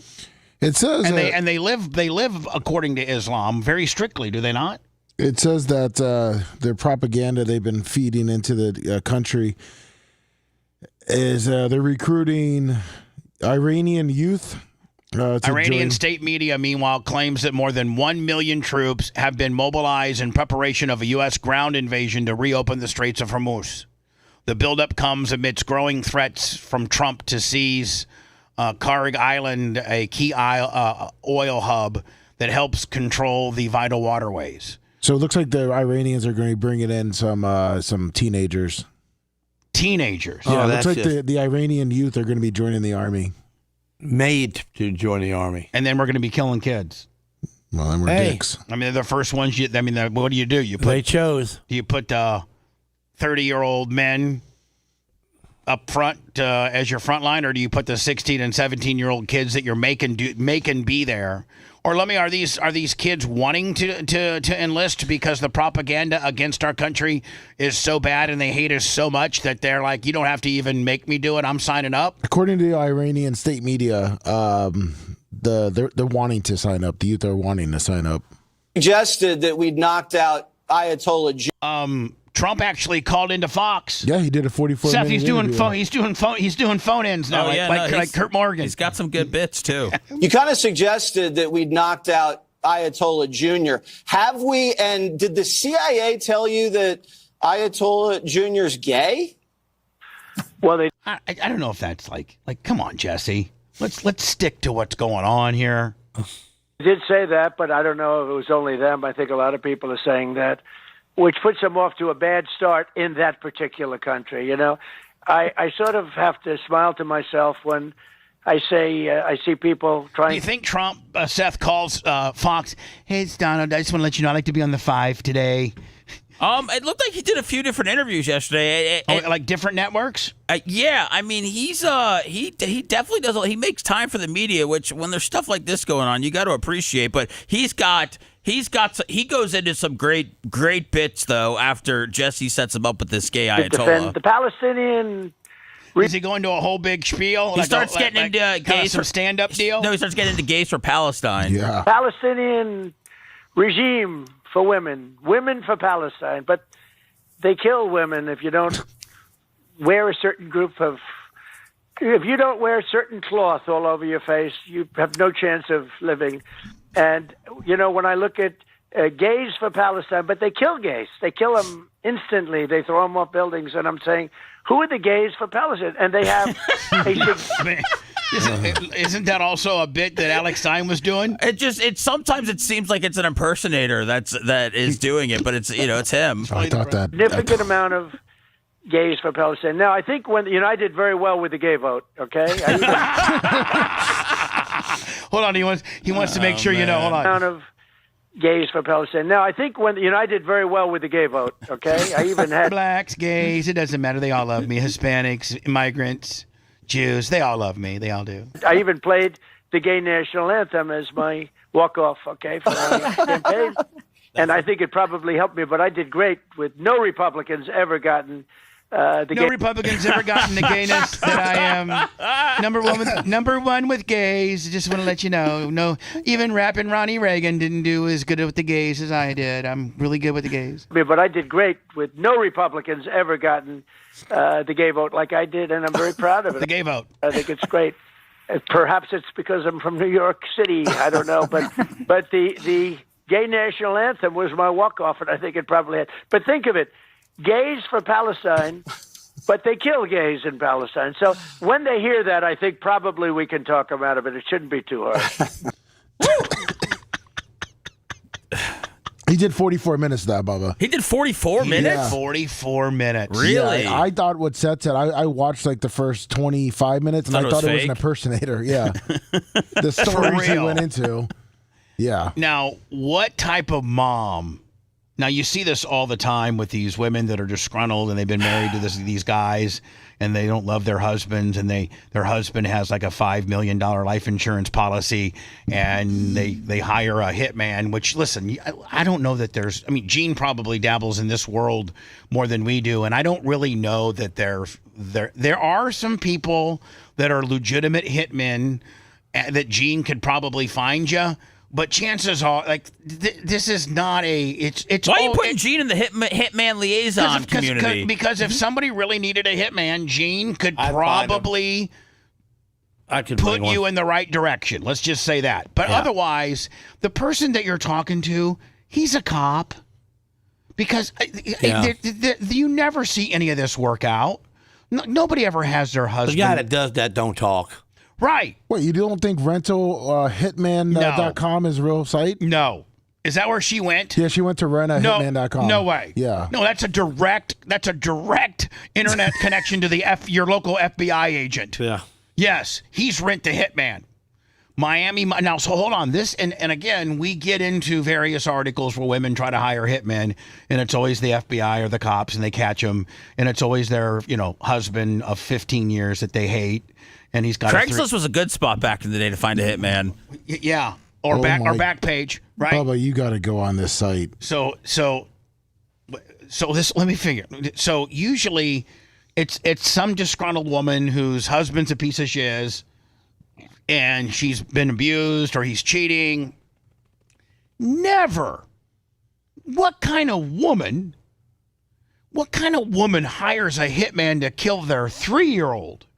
And then they don't even put her in jail.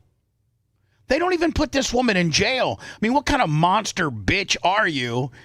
Listen, I understand some women who've been abused and your husband's a real piece of crap and he's cheating on you with your aunt or your sister or his secretary, and he talks down to you and you're just miserable, and he's loaded and got a $4 million life insurance policy, and just that checks all the boxes of maybe wanting to hire a hitman. But you don't hire a hitman to kill your kid. This lady might be special needs. I mean, going on to rentalhitman.com and then submitting to say that you need somebody killed before the end of the week. I mean, I think you're I think you might be kind of stupid. Bubba, when you see her mugshot, it looks like her right side might be slow. So here it is. This is rentahitman.com. There's a sucker born every minute, P.T. Barnum. It says that. So if this doesn't tell you or show you that this is a parody and that you're not really renting a hitman, that you're just giving your information to some police agency that's going to come and get you, Rent a Hitman. Your point and click solution. We are 100% HIPAA compliant. Hitman Informative Privacy and Protection Act of 1964. Click below for your free consultation. And then Rent a Hitman just isn't satire, it's prevention. So this is satire. This is done in a satire, humor type way. Nobody's killing anybody from going to hitman.com, but she did. This woman went to rentahitman.com. Yeah, it looks like she was diagnosed with schizophrenia. You think? A mother in Miami who tried to hire a hitman to kill her own 3-year-old son will not serve time behind bars. Is the reason why she's not serving time is because she's insane? Like, yeah. Is that 20-year-old Jasmine Paez admitted she solicited the murder of her son through a parody website called rentahitman.com. She, you know what? This might be the best outcome because they'll take her 3-year-old away from her, and that 3-year-old might actually have a chance in life if it gets fostered up or gets raised by somebody that's normal and doesn't believe that there's really such a site called rentahitman.com and you can kill your 3-year-old. Show Paez submitted photos of her toddler and details on where. Here's a picture of my kid. You can go ahead and take them out when they're getting off the school bus. They got like a 2-block walk to the house. You could probably gun them down right there. No big deal. He could be found, prompting the website owner to call police. Paez was Miami police. Yeah, this is I'm a stand-up comedian and I own rentahitman.com, and if you go to it, you can see that it's completely in parody. Like, we really don't do. But I got a woman that's really trying to kill her 3-year-old. All right, buddy, check it out. Arrested in July of 2023, but today she pled guilty to soliciting murder, unlawful use of. Yeah, let me. She's got like a sidewinder mouth. Yeah, she does. I think maybe she's had a stroke or. Something. You know what? She must be on. She's also on some type of drugs that allows. I mean, like, what is that? Meth? When you start picking your face off? Oh yeah. Meth or crack, where you pick your face. Communication device and tampering with evidence. Paez was sentenced to 2 years of house arrest, followed by 12 years of probation. According to the attorneys, the mother's parental rights were terminated in dependency court, and the child was adopted by his maternal grandmother. Oh yeah, she got her way. There you go. Instead of being killed, he's gone. So, Seth, do you believe this puka deal, this puka Nakua Nakoa, the wide receiver for the Los Angeles Rams, who supposedly got all hammered and then bit a girl's ass and then said death to all Jews or F the Jews or something. Yeah, I believe it. I'm just not. It's not. I'm not upset about it or anything. It doesn't bother me. Why does Hawaiians hate you? Bleep the Jews, and then biting a woman during a New Year's Eve celebration. But the Rams superstar... Isn't he really good, too?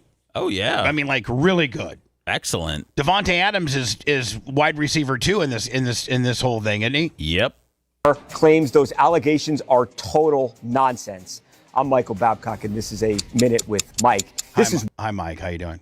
Wild stuff. It's all part of a restraining order application that was filed by a woman in Los Angeles. Now, what she says was that on New Year's Eve, she went out with a group that included Puka Nacua, and they were celebrating the New Year. She says they go to a restaurant in Century City. She says they're having dinner, everything is normal, and then she claims Puka yells out and makes the anti-Semitic remark, says bleep the Jews. She says, look, I'm of Jewish faith. I was really upset by this.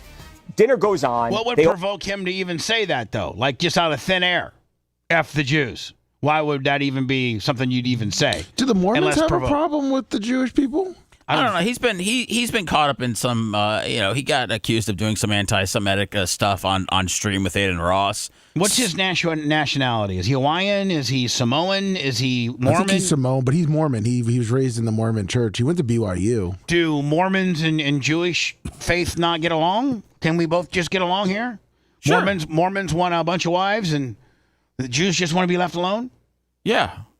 Ultimately get into a Sprinter van. It's the woman, Puka, and another one of her girlfriends. She says that out of nowhere, Puka turns around and bites her friend. Her friend yells out in pain. And then she says Puka turns around and bites her on the shoulder.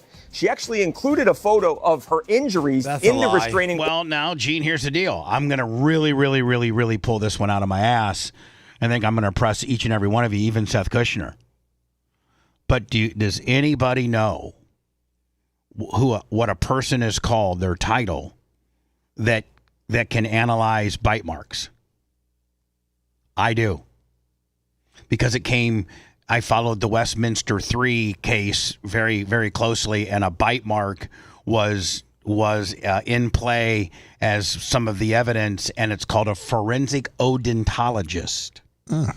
You mean the West Memphis 3 or the Minster 3? Yeah, the West Memphis 3. Oh, okay. There was bite marks on the deceased's back, and they brought in a forensic odontologist to determine that it wasn't any three of those of the kids that were, and one of them was on death row.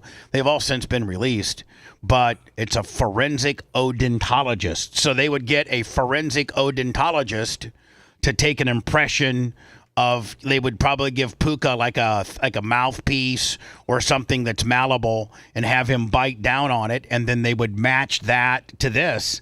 And like your bite mark is a lot like your fingerprint. There's no two alike. So your bite mark is definitely can either put you at the scene and you did it, or completely exonerate you. You ever been in trouble for biting? No. You bit me. When did I bite you? When we were fighting one time in the motel. Remember, you bit me. Yeah, I did bite you. Because I was getting the best of you, and you didn't want that. No, that's not it. I was getting the best of you. No, you got the best of me afterwards. I was on top of you, and I bit your back.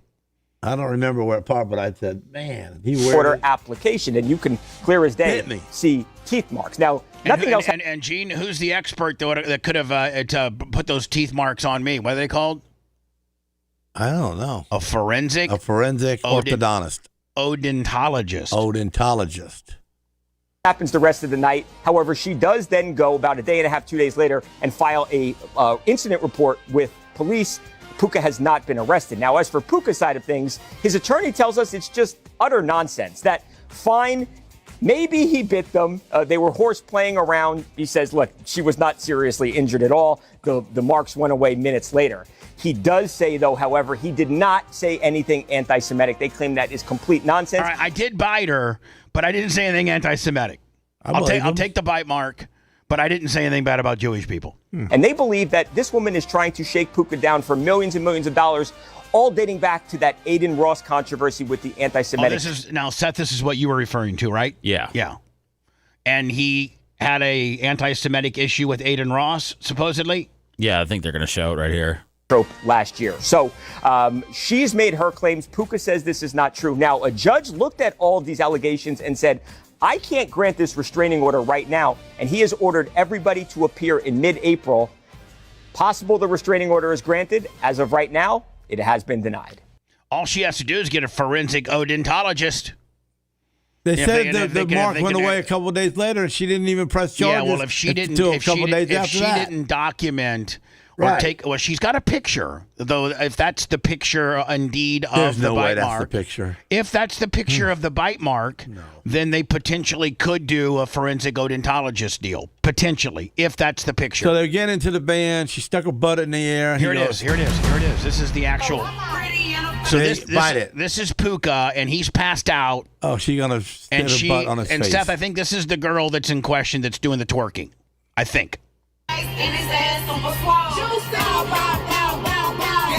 He was probably just trying to get his drunken sleep on, and this bitch is putting her ass on your face. That screams bite me, doesn't it? Yeah. Yes. I mean, what are you wanting as a woman that's putting her ass directly in your face? You want it bad. She wants something. She's saying, bite me.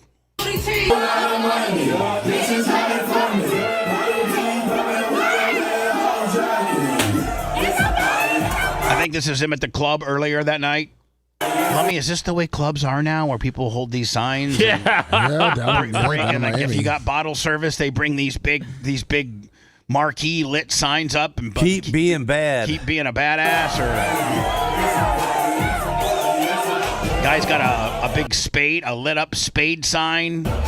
And boy, he's limited to. I mean, how many drinks did he have to be passed out already? Oh, a lot. Idiot. Now this is her right here, and she really likes to shake her ass. Look. Well, yeah, well, I mean, guess that's just, mid-April we may have some better closure, right? some nice twerk in there. Yeah, you know, the off season is really long for these NFL guys, man. I'm telling you.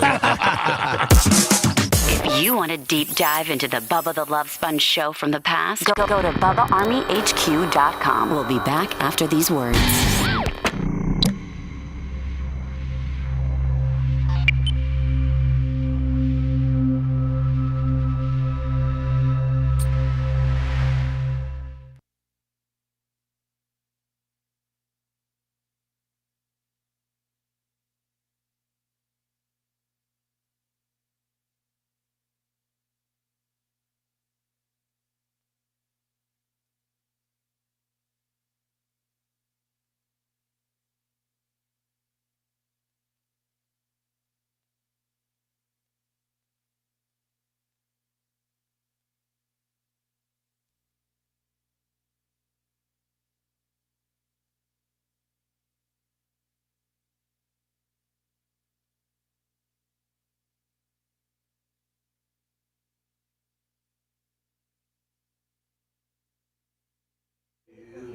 We're told he has tuberculosis, but we still learned much more about what unfolded during this tragedy. What she needs is justice, and what he needs is to be held accountable. Ain't no sleeping in. Horrifying in court today, learning more about the shooting that left Loyola University student Sheridan Gorman dead. I don't think anyone with the rational common sense would say that he's anything other than a terrible risk to society. Police arrested Jose Medina, an undocumented Venezuelan migrant for the crime. They say he was hiding at the end of the pier near Toby Springs Beach Park. Gorman and her friends were walking along the pier to see the skyline and potentially the northern lights. Prosecutors say Medina came out from behind the lighthouse and shot and killed Gorman. Her friends ran and hid.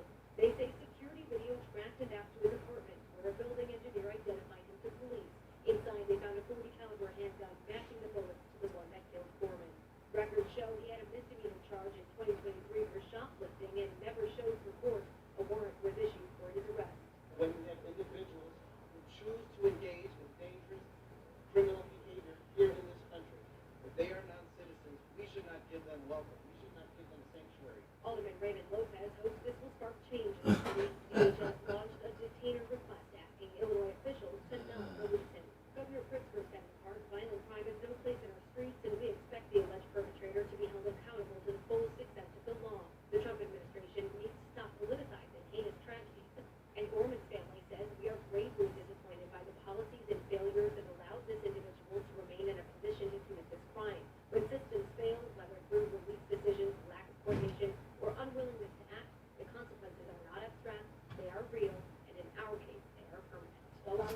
back out, has not curtailed his illegal behavior, and now someone is dead as a result of it.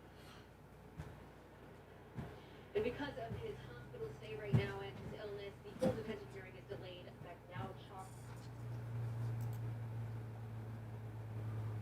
Attorney General James Upmeyer. Next week, the NFL's annual league meeting begins. And I'm Attorney General James.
Looks like someone was trying to hack our shit. So the IT What's guy said happening? Our firewall blocked it, but that's why we're so fucked.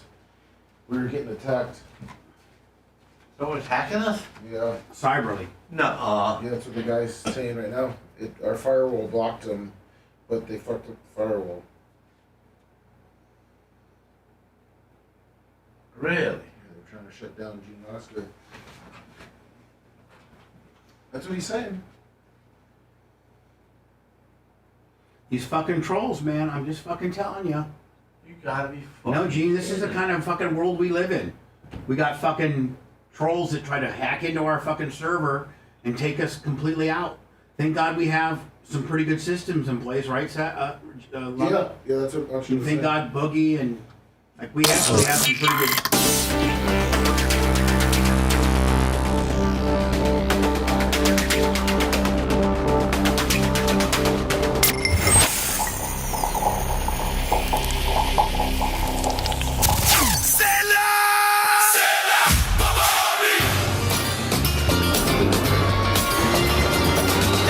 A path carved by the boldest tires, forged from bravery to conquer any terrain. For fearless challengers driven by blue passion. Embrace unwavering determination. Blaze Blue. Toyo tires. They're like a bunch of sharks circling in the water, searching for blood or any sign of weakness, and are ready to strike. This is the Bubba the Love Sponge Show. Well, maybe I'm not supposed to publicly say this, but I'm not. I don't care. But it looks like our internet guy is here. Yes. We have a company that we hire that help us create firewalls and secure our internet and hard drive and all that stuff I probably don't even know. And he has determined that the reason why we had our internet issues today is because we had somebody trying to hack into our system and our firewall stopped it, but that also in stopping it stops us too. I think, is that the easy breakdown of what happened? Yeah, I guess, with them messing with us, our IP, it messed up how we operate. Well, don't let me get your address there, whoever you're doing that. Don't let me get your address. You don't let Lasker get your address. Gene's going to show up. Because let me just tell you something. Lasker I'll doesn't. show you how to hack something. Gene doesn't sign on to hireahitman.com. Gene just shows up with about him and 15 of his buddies on motorcycles. Where's that free keg that's been on the internet? We're all here for it. Yeah. You walk right inside their house, open up the refrigerator when you don't find the keg, pee in the living room. Gene's got some unbelievable grassroots type crime-solving situations. Hey, what happened today, Bubba? Well, I had about 15 bikers show up, and they walked in. I really couldn't do much. I had my gun out. They said, go ahead and shoot it because we got 15 guys with guns. And they peed all over my house. What do you mean all over your house? Like carpets, recliners, everything peed. Yeah. Had their wieners out, everything. And they shot up the place and left. And they duct taped me to my lawn chair. I couldn't get out. So how are you going to stop it the next time? I'm not going to hack them again. So is there anybody, and I'm not trying to be morbid, I really am not. I can't even imagine what Savannah Guthrie is going through. Who is she? You don't, hold on. Let's play this new game. Mm-hmm. Pop culture and Gene Lasker. Hold on, let me get some Pop culture and Gene what? Lasker. Knowing what's going on? Yeah. Pop culture. I don't know and everything that's going on. I don't pay attention. Current events with Gene Lasker and current events. All right, so Gene, you first of all don't know who Savannah Guthrie is. Don't ring a bell, no. No, okay. And you're not singer, songwriter. Sure. And you're not familiar with what has happened to Savannah Guthrie's family? Nope, I don't think so. You haven't heard about Savannah Guthrie? She's an NBC. She's like is a part of the Good Morning America or Today Show. Part of the. I've never watched the Today Show. Okay, I know. Okay, I wouldn't know who's on it.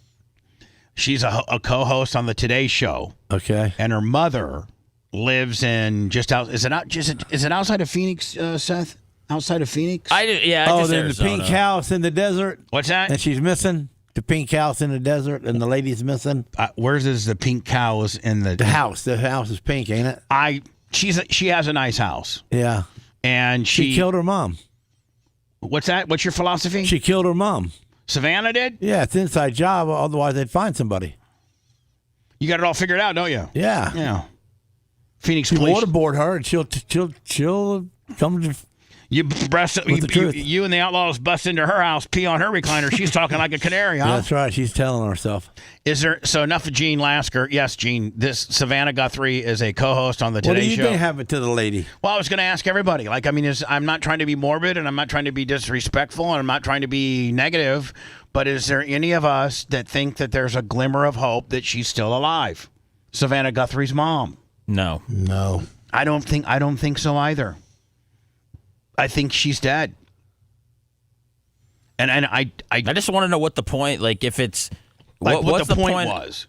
Yeah, I mean it's now they're saying like if the back door was propped open, so they initially thought that the paramedics came in there to get her, but the paramedics they said would never go through a back door, they would never leave it open. So and people are now saying that it was a professional operation that they were running, that they were prepared to run out the back door if something happened. I don't know. Every day comes something new or different. Well, she's giving interviews now because she's about to make I didn't know she's about to make a return to the Today Show. So she did the interview before that, and so a couple new things are popping up. And let's not forget, Seth, that they actually have. Very rarely does an agency have footage of the perpetrator, even if they're masked up or not, and they don't usually find. That's usually a recipe to get caught when they have surveillance. And I mean, they have clear cut. Yes, the guy's got a ski mask on, but I'm sure with our technology and what have you, you can look at the eyeballs and facial recognition and whatever. But I mean, they actually have video footage of the perpetrator who we think the perpetrator is. Disabling the Ring camera doorbell gimmick, but there is a couple seconds of footage of him doing that, and that's really about the only solid lead they got, isn't it? I just don't know what the point of killing her and stealing an old lady is, unless you're trying to get money from Savannah, which is something that she was worried about, and something that she still feels like it's her fault. But I don't know why didn't these. If they wanted money, they would have gotten their money. Well, not only that, you're right, because initially when the bad guy supposedly was having communications with the family and the authorities, there was, the talk of ransom and money. And they would never, and the Guthries and the authorities were ready to pay that, but the bad guys kind of just disappeared and never told them where they could send it. Oh, so they had inner turmoil. And pick up mom. Yeah, I mean, Gene, this went as far as they actually had contact with supposedly the people that were kidnapping the mom. And there was, Seth, was it 5 million or 4 million or so? Was there a number ever given? I think it was around 5 or 6 million. Yeah, I think there was a number given. I think it was 5, and then it went to 1 million. But I mean, they were having conversations with the bad guys, or who we think. So one of the bad guys tried to turn into a good guy and said, "Listen, we're going to get busted. Let's just turn her loose." And one of the guys said, "No, we ain't turn her loose." So this is Gene Lasker, Street shot Justice him, right here. So killed him. Hold on, Gene. Gene Lasker investigates, and Gene's very much street level. So tell us how it all went now, Gene. Go ahead. So the bad guys got her. Mm-hmm. They're asking for money. Multiple bad guys? It's got to be. Okay. So now that she's sitting in a chair, she's sitting in a room, they're figuring out how they're going to give her to them to get the money. And now it's got big national hits. Everybody knows. Headlines. So one of the guys gets nervous and says, "Man, we can't do this. We're all going to get caught." And the one in the bad guy, I'm taking myself, go get my money. And so they shot each other, at each other, and killed the lady. And got nobody to give up. And she's just tied up in a room, can't get out, and she died of starvation, or she didn't have her meds. She was on some medication and stuff like that. So you're saying that both of the bad guys, one guy wanted to go one direction, one guy wanted to go the other. They end up shooting each other. Yep. They're dead. And she died of natural causes of being... Probably a rat bite or something, because she's in a shed and the rats are running around. They bit her. A shed? It's like, yeah. Lasker's got it, you know. I mean, I haven't heard that yet, which is, I mean, I don't even know if, they've explored that as a possibility, they should. Is that rats got her. Or that she just died because she was tied up and couldn't get her medicine. I mean, you can only go... Only two guys that knew where she was, both But dead. here's the deal. I mean, how long can a human being go without water and food? I think 2 weeks. Can they really? Even when they're like 85? Not when they're 85. Probably like 4 or 5 days. Well, anybody can live for 4 or 5 days. Well, this woman's 85 years old, Gene, and she had heart medicine, and she had a pacemaker, and I mean, she was a paper tiger. She wasn't, I think it was a kidnapping gone wrong. Is there any other motive, Gene, besides trying to blackmail? Is there any motive for killing an old woman? I don't know if they raped her. I mean, what is... Somebody hates the daughter enough to steal her mom and, transfer her over to Mexico and turn her into a slave. No, she died. When she got kidnapped, she probably had a heart attack. They realized she was dead. It went south on them. Yeah, they south, and then they just buried her in the desert. They kidnapped in Mexico. her, and she ended up, being not as healthy as they thought. She couldn't being So she had a stroke, being raped. Well, being kidnapped, I don't think she was raped. I don't think there was any raping involved. I don't know what. I mean, dude, you can't rule it out. No, I mean, but sick bastards. I think Lasker's right. You got a couple guys that kidnapped her. They're like they start arguing. They either killed each other or killed her because they're arguing about how to cash in. One guy's like, "Listen, we can't go and meet anybody and get any money because the feds are going to be right." I'm like, we can't do that. We can't. And so, she died, and that's why they've disappeared, because they no longer have her anymore. And so they can't get any money, and so they just went. She died while being kidnapped, and they just they had to get the hell out of there. They're long gone. They're back to Mexico, and she's buried in a shallow grave somewhere out there in the desert. I mean, how many never to be found. You know how many thousands of miles in Arizona and New Mexico and parts of California and the lower part of Nevada, how desert. I mean, there's tens of thousands of miles where you could never find a body. How often do you think bodies are being buried out there? Daily. Daily? Just like here, us living on the coast. Oh, these bodies always wash ashore. Not if you break them right. Not if you chop them up and bag them right. It's hard telling how many people are buried. What you got to do when you throw somebody in the water and you got some bricks tied to them, you got to pop some holes in them. I mean, so they don't blow up. I mean, and even they bleed out. Even on Dexter, well, they'll bleed out. But you know how the body gets real fat from gassing up inside. You got to pop some holes so it can't gas up. Some ventilation. They won't float. There you go. So Savannah Guthrie has done her first public interview since her mom has been kidnapped. Now, Seth had said that I think she's due back to the Today Show maybe Monday. Yeah, I'm not sure exactly when she's coming back. This is the lead, and it makes sense to kind of address this. Someone needs to do the right thing. We are in agony. Yeah. We are in agony. Shut up. Gene. I already hate her. Gene, what did she do? Because she's lying. Look at her face. She didn't do We it. are in agony. Hold on, you're saying she's behind her mom's kidnapping? She might have something to do with it. There are people that do think that. I did read Really? that yesterday. Yeah, right. Well, just Her? I mean, it's the upper echelon TV people. They are not on TV enough, and they do something stupid. So, to be back into the limelight. Oh, so her ratings were low. Yeah. Sacrificed her mom for better ratings. Man, I never sacrificed Janie Cakes didn't for even some... like each other. She moved her out to another on the other side of the country to live by herself. I think she loved her mother, Gene. She lived in New York City, and her mom was in where? Arizona. Oh, well, that's a lot of love there. It is unbearable. Let me tell you something, Mrs. Jean Lasker, and your love for your parents based on how far you move them from you, okay? Think about it. Can't see her every day. If you love them, they're right around the corner, and if you hate them, you move them halfway across the country. Where's yours at? Right down the block. Mine's right down the road. There you go. Mine is about 11 minutes from you. There you go. And 27 minutes from me, and 20... So you got your mom pretty damn safe, don't you? 30 minutes Something from happens, Tara. you call me, I'm there 11 minutes before My you. mom is triangulated with me, Lasker, and my sister. There you go. So my mom's fine. In fact, as a matter of fact, Lummy, I'm having dinner with my mother tonight. Oh, how about that? Janie Cakes. I'm rolling up on Janie Cakes today. There you go. What's today? Today's something? Today's Friday. No, and, today, the but name tomorrow, of that lady. But tomorrow... Nancy Guthrie? Yeah, today. Today's show? Oh, yeah, today. How about that today's show? You ain't doing to your mom no lunch tonight, are you? Oh, my God. Gene, this is not that's not the position of the She show. did it. There's no way she didn't have something to do with it. She had nothing to do with She's it. got her sister, and the sister has and the nothing to do husband, with it. they live in Arizona. She has nothing to do with it. This poor woman lost... So what? Will she This poor woman lost her mother. Will she and take Gene, a lie detector test on the air? Yes. She will? Actually, they all have. When you take a They lie all detector have. test on the air, Lasker's so 80s. Hey, Seth, you take a lie detector live on the air? Yeah. Okay, you might not have done it. I mean, everybody needed a polygraph guy back in the day.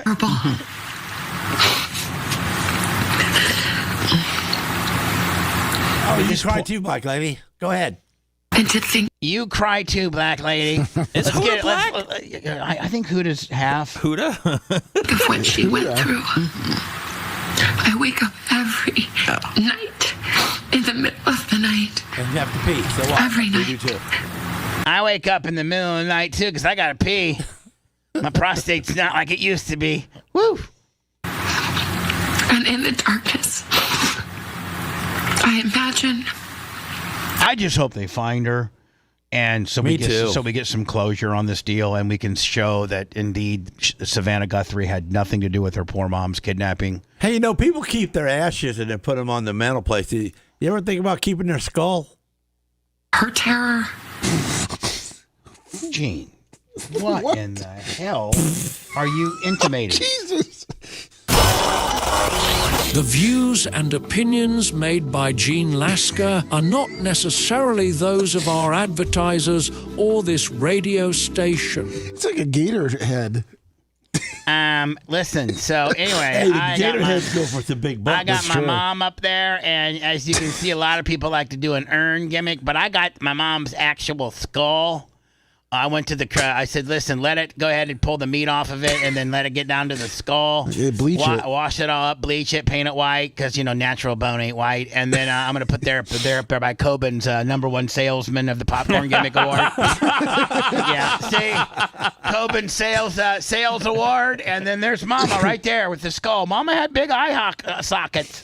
Gene, where are you, have you thought about anybody in particular skull, or are you just thinking about just the skull in general? Because the process to get the skull seems like it would be a tedious one. A little cumbersome. You just pop it off and then just lay it in an ant pile and then the ants clean it all up. So listen, Sarah, my mom's head's behind the chickens over there, and about 2 weeks from now, when the red ants have gone and eaten the meat off, I'm gonna take it over to Bobby's. He's gonna paint it white for me. No, he's and gonna powder coat it. A powder coat. Yeah, we can powder coat it. And put it in an ant pile. Put an ant pile next to the chicken. And as a matter of fact, I'm just gonna throw it in there with the chickens. Chickens will peck the hell out of it. Next thing you know, we got us a clean skull. I'll powder coat it, hurt the bone. sandblast it, and powder coat it. Put Mama's skull right there by Coben's #1 popcorn sales award. How about it? What better way to remember Mama? This poor woman is going through absolute hell, and Jean wants to put, when they find her mom, put her skull on She the ain't got no problem spending a bunch of money on her hairdo now, does she? And it is unthinkable, but those thoughts demand to be thought. And I will. I mean, this is like this is our version of like the Lindbergh baby or something like that. Like, I can't even think of the last real public kidnapping, ransom. I can't. Can you, Seth? Can you? I can't think of a. No, it just I know a lot of people are upset. They go, "Why don't you go back to this lady's dead? Why don't you go back to talking about missing kids and everything like that?" To me, the ability to completely take a human and for there to be no trace is that's an inside job, especially in today's world, Seth. With all the technology that we have, that's the scariest part. With being able to triangulate, where cell phones ping from and what tower they're at, and everything. She had a pacemaker that was hooked up to an app, and there was so you many. got a camera, like you said. There's footage of the person outside. Like you've got something, but apparently it's nothing. Like the people that they pulled in for questioning at the beginning were just people that were nearby. Like nothing was even close. That's why I'm telling you it's an inside job. Right. Could be. Inside jobs, only jobs that work. I mean, she didn't have no problem putting her makeup on this morning without crying. She had to.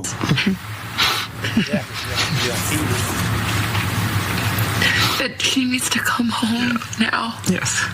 Listen, I think coming home probably means not alive. She knows. I think she knows. Now they know. I think she knows that too. They know.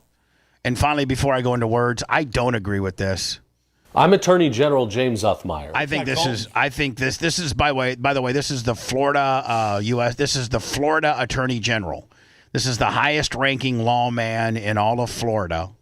He's the Attorney General for the state of Florida, and the NFL is getting ready to have their annual winter meetings, I think in West Palm or Miami or something like that. And the NFL has a thing called the Rooney Rule. And the Rooney Rule basically is a rule that is not subjected to any other company or anybody else. It's a rule within the sanctioning body of the NFL. And I don't know and understand how, if you are one of the, is there 32 teams, G? Let me, 30? Yes. Okay. Yeah, if you're part of the 32 team NFL family, that's a whole world in itself that you live in and have to abide by rules that maybe aren't necessarily state rules or government rules, but they're league rules. They're rules that you've agreed upon to be part of this 32-team sanctioning body.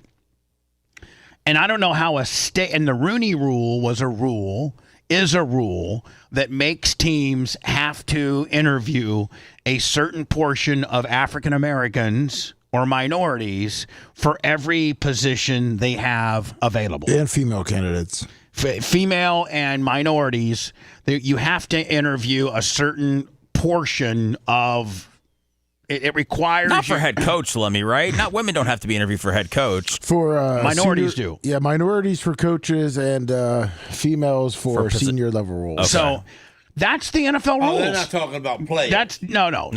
That's the NFL rules. That's the rules that you agree to that may not jive with this state's rule or that state's rule, but it's the rules that you got to live by to be part of the very special, tight-knit group known as the NFL or the NFL team or owners. And so I don't understand where a state attorney, and they all agreed, they all voted in this Rooney Rule, they all abide by it. There's been some teams that have violated it and been penalized, and it's a league rule. Some black people feel like some people feel like they're just being used, like that a black person is just being interviewed just for the sake of a team getting out of the way when they know they already want to hire somebody else. But at least they're getting an opportunity to get interviewed. I just wanted to give another. The rule is for we have to let them ask, or the rule is we have to hire one. No, the rule is that if you're part of the NFL, you're part of the 32 teams in the NFL, and you have a head coaching vacancy available. And Black Gene Lasker comes up and says, "I want to coach this team." Well, no, they would reach out. They would reach out to Black Gene Lasker if Black Gene Lasker had a resume or a coaching resume that would be, I'm on NFLcoaches.com. Yeah, you're on NFL Coaches. NFL Coaches Need a Job.com. Right. And so anyway, I guess this guy's trying to circumvent this and make this illegal. Shut up, dude. I'm Attorney General James Uthmeyer. Next week, the NFL's annual league meeting begins in Phoenix, Arizona. Oh, I guess it's in Phoenix. Oh, what's he got to say? Yeah, you can't do nothing in Phoenix there, numbnuts. The NFL draft is only a month away. Ahead of the annual meeting, my office is sending a letter to the NFL Commissioner, Roger Goodell, regarding the league's hiring practices. Specifically, the use of the so-called Rooney Rule, which requires NFL teams to interview candidates based on race. The NFL's use of the Rooney Rule violates Florida law by requiring race-based considerations in hiring. Florida law is clear. Hiring decisions cannot be based on race, and the Rooney Rule mandates race-based interviews and incentivizes race-based decisions. Hold on. Interviews, not hiring. Interviews. They do get incentives if they get hired. That's discrimination. Is this dude making a run for governor or something? I think he is. Whenever you're doing something this publicly stupid, you're obviously just trying to get attention against this big of this powerful of an organization. I mean, the NFL is a multi-billion-dollar corporation, isn't it? Yeah, absolutely, yes. Ending the NFL suspend. So you're right. A guy like this only pokes that beehive if you're up to something. Rooney Rule. And failure to do so may result in enforcement actions against the league for race-based discrimination. Well, you only got 3 teams that even apply to this: Tampa Bay, Miami, and Jacksonville. Where did the discrimination come in at? NFL teams and their fans don't care about the race of the coaching staff. They want a merit-based system that gives their team the best chance to win. Thank you. Man, I think Seth's dead on. Dead, like saying this guy's got aspirations of being the next governor, because why else would you screw at the NFL on something that really doesn't matter? Well, that letter's not even going to make it to anybody that's important. What the only thing that is going to is what the video right there. Like, we covered it. Other people are going to give it some run. That's going to be the extent of it. It's not going to be, oh my God, the Roger Goodell served with a warning from whatever that guy was in Florida, Johnny Numbnuts. Yeah, the Attorney General, who's the aspiring, who's really just wanting to put on his resume that he went after the big NFL deal. Yes. I'm not afraid of the big NFL guy. Get out of here. Making a difference out there. Yeah. You're listening to the Bubba the Love Sponge Show. If you want 24/7 on-demand Bubba and the crew, go to BubbaArmyHQ.com. The Bubba the Love Sponge Show will be back after this.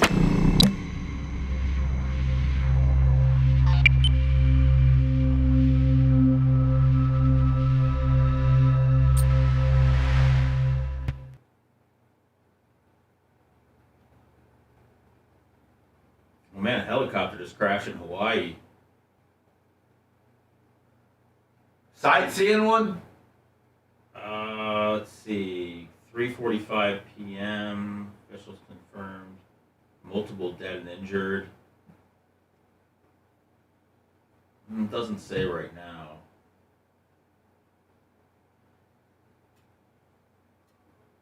Three fatalities, 2 survivors. Fuck, man. Wow. How many fatalities? 3, and then 2 people survived. So he was saving it to the last of it.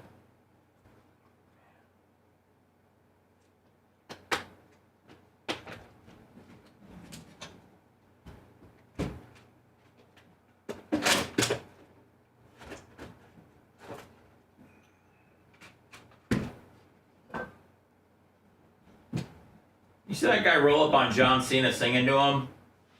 No. Yeah, this kid he was in like, I don't know, some cafe, and this kid just walked up and started singing to him. And John Cena's like, let's start off with hello. And then he's like, so you're a singer? And the guy's like, yeah. And he's like, I'm not buying what you're selling. And the kid goes, okay, and he walks away. Cena's the man. Does he still live here locally? Oh, yeah. He's always pimping out Wesley Chapel Honda. He's always there? He's always tweeting about them and stuff, yeah.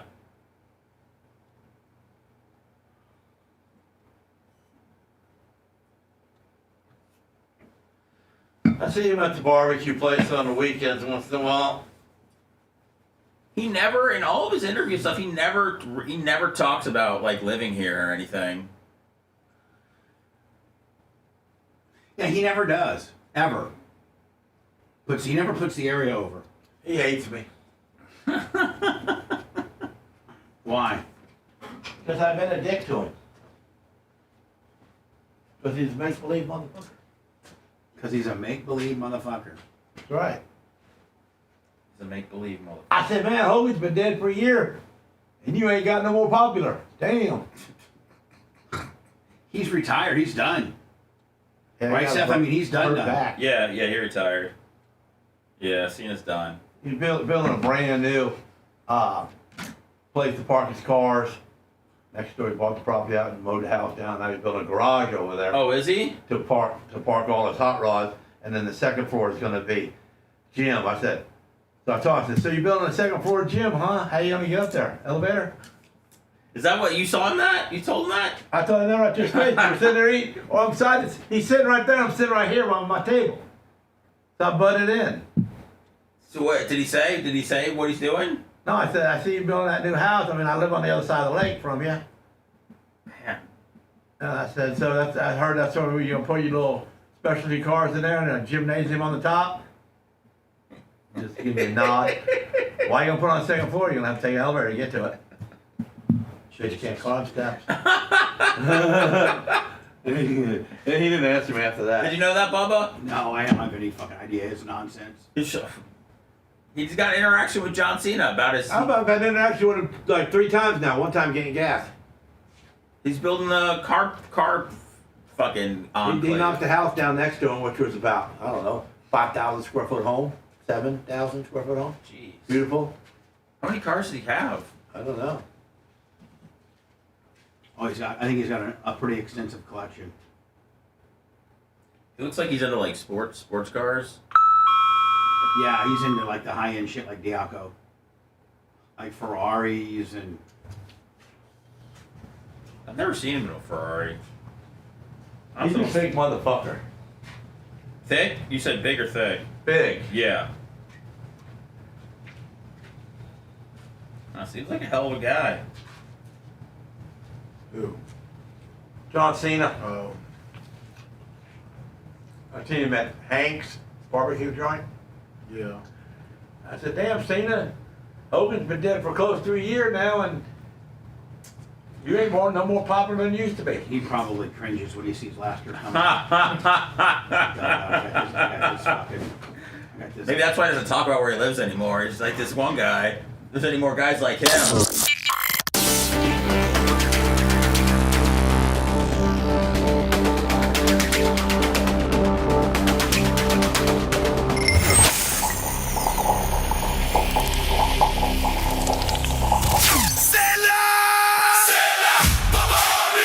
You won't believe what a K&N intake will do for your truck. I thought a cold air intake would just make my truck sound better, but I installed a K&N intake. And now I can feel the power as soon as I hit the gas. It was such a simple upgrade, but it has totally transformed my truck. And now, I'll never own a truck without a K&N intake. You've got to experience it for yourself. Get one for your truck at knfilters.com. Bubba the Love Sponge. Oh, come on! Come on, you stupid-ass piece of... Bubba the Love Sponge lives because a dirty mind is a terrible thing to waste. The Bubba the Love Sponge Show. I actually was talking to my K&N rep, Dylan, and he's like, if you go to knfilters.com, they're really pushing their next-gen cold air intake systems, and I think they're 30 or 50% off, but they got huge $25 off. There's all kinds of different specials. And we're going to do a video on how to install them, so you just look up Bubba installing the new gen. We're getting a couple next gens. Me and Lasker, one for his diesel, one for my F-150, and we're going to videotape how easy the insulation is, and I think on Lasker's, I think on your truck, it's a 25 horsepower increase. So Wow. KNNfilters.com, anything in the they're really pushing the next gen cold air intake system, and you wouldn't believe, even if you got one of the, not the next gen, which is the newest technology of air intake, but even if you got one of the older ones, the old school ones with this the tube and the filter, you wouldn't believe how you're going to gain at least 7 to 15 horsepower. Your car's going to sound better. You're going to get a mile or two better on the gas mileage. The only car I don't have a K&N intake system on is my Crown Vic, because they didn't make one. They didn't. I'm going to have to get a hold of Dylan and say, what fits a 2004 4.6 Police Interceptor? Like, do you have one that fits it? Because it needs it. It certainly needs it. Because I feel like it's choked down if I don't have a K&N intake. So, Lasker, our next gens are on the way, but you can go to KNNfilters.com right now, and there's huge deals on all of their next gen intake systems. So take advantage of that now while you can. KNNfilters.com. While you're there, get you an oil filter, windshield wipers. Paper Towel Willie just bought a new next gen. He's installing it as we speak. Well, Lasker and I, when ours comes, Dylan said it's about a week out. When ours comes, we're going to videotape me and Lasker. Kind of like when we used to work on race cars together. This would be the first thing that we've worked on. We'll put yours on first, Gene, because I got one. And then we'll put your diesel on first, because it's going to sound kick-ass. A big 350. Can't wait. Is this real? Maryland law would require tampons in men's restrooms at where the Baltimore Orioles play, where the Ravens and the Orioles play. I guess there's some rule, or here's a woman. I guess maybe this is a politician. Yes, she's a delegate. Yep. Yeah, this is a politician who represents District 7 in Baltimore County. Delegate Kathy Salega. Yeah, sure. Menstrual hygiene products means appropriately sized tampons. What are appropriately sized tampons? Small, medium, large. I've never heard of such a thing. What do you consider appropriate? It just means that tampons are offered. There's no specific size. Well, apparently there's 4 different sizes, so which one would you like them to use? Listen, Kathy, quit getting into the schematics and the the minutia of the size of tampons. How about the problem in itself is the fact that I'm going to set one on fire. You're going to try to sell tampon, or you're going to try to have these tampon dispensers in men's bathroom. I guess at that point, are you pandering to the transitioning people? Like, who would you be?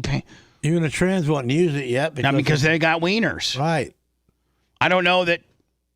Maybe they practice with them on their butt. Well, you got to think women that are transitioning to a men but don't have the penis. Oh, but they can't have periods anyway. So why they need to stick something up in there to stop the bleeding? Just a regular. The people that need these tampons, they can't have periods anyway. They take so much medication trying to get the wiener lopped off that, or no, they have vaginas. I guess the people we've been talking we're about. not bolting in a blood pump system in there too. Regular-sized tampon in the bathroom. Okay, maybe it should say that and not appropriately sized tampon. All right, stop the wording. Now, is this going in all bathrooms, men's and women's? Yes. How about the Ravens Stadium? If it is a state-owned building, then yes, it would go in. It's a public building. You poor people of Maryland. That's the state that Baltimore's in, isn't it? Baltimore, Maryland? Yeah. You poor people of Maryland having these type of legislators that are making the Baltimore. I don't know. It just sounds like a lot of fun to me. What do you mean? I'm going to set them on fire. I'm going to buy one and set it on You fire. just take the toilet paper, roll it into a tube, light the end, stick it up that hole where it comes out, you know? Lasker needs a fire starter. I guess it'd be better to ask if there was a woman, but I mean, is it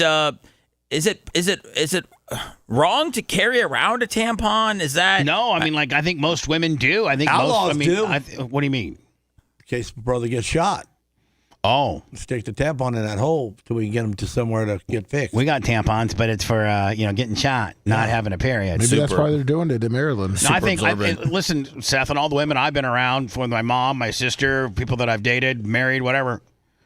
I think women that have periods usually know about when that's coming, they're fairly regular, and if they're close to that date, responsibly have the necessary accessories to be able to take care of their period, whether it's a pad, whether it's a tampon. I think most women carry them.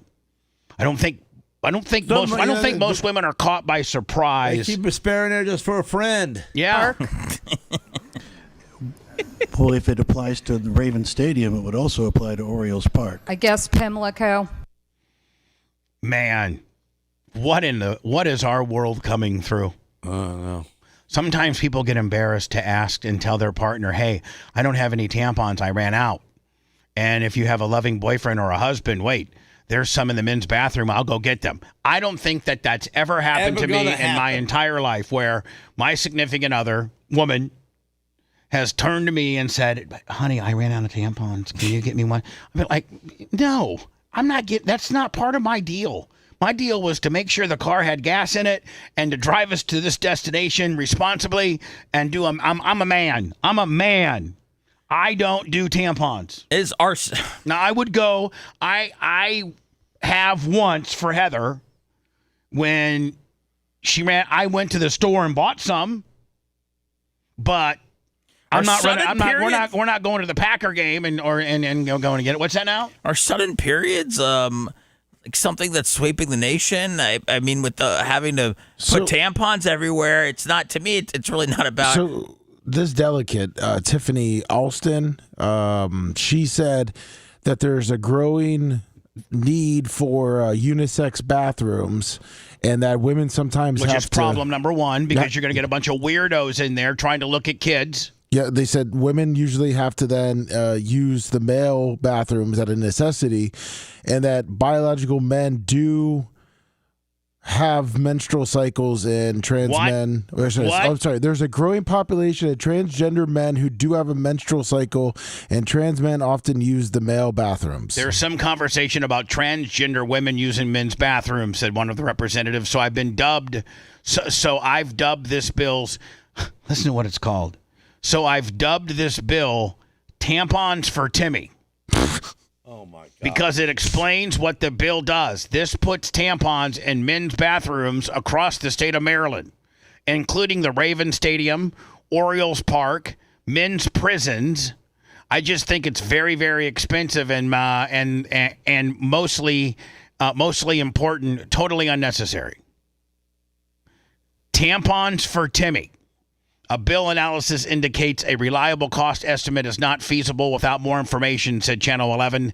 This bill is currently up for final vote in the House.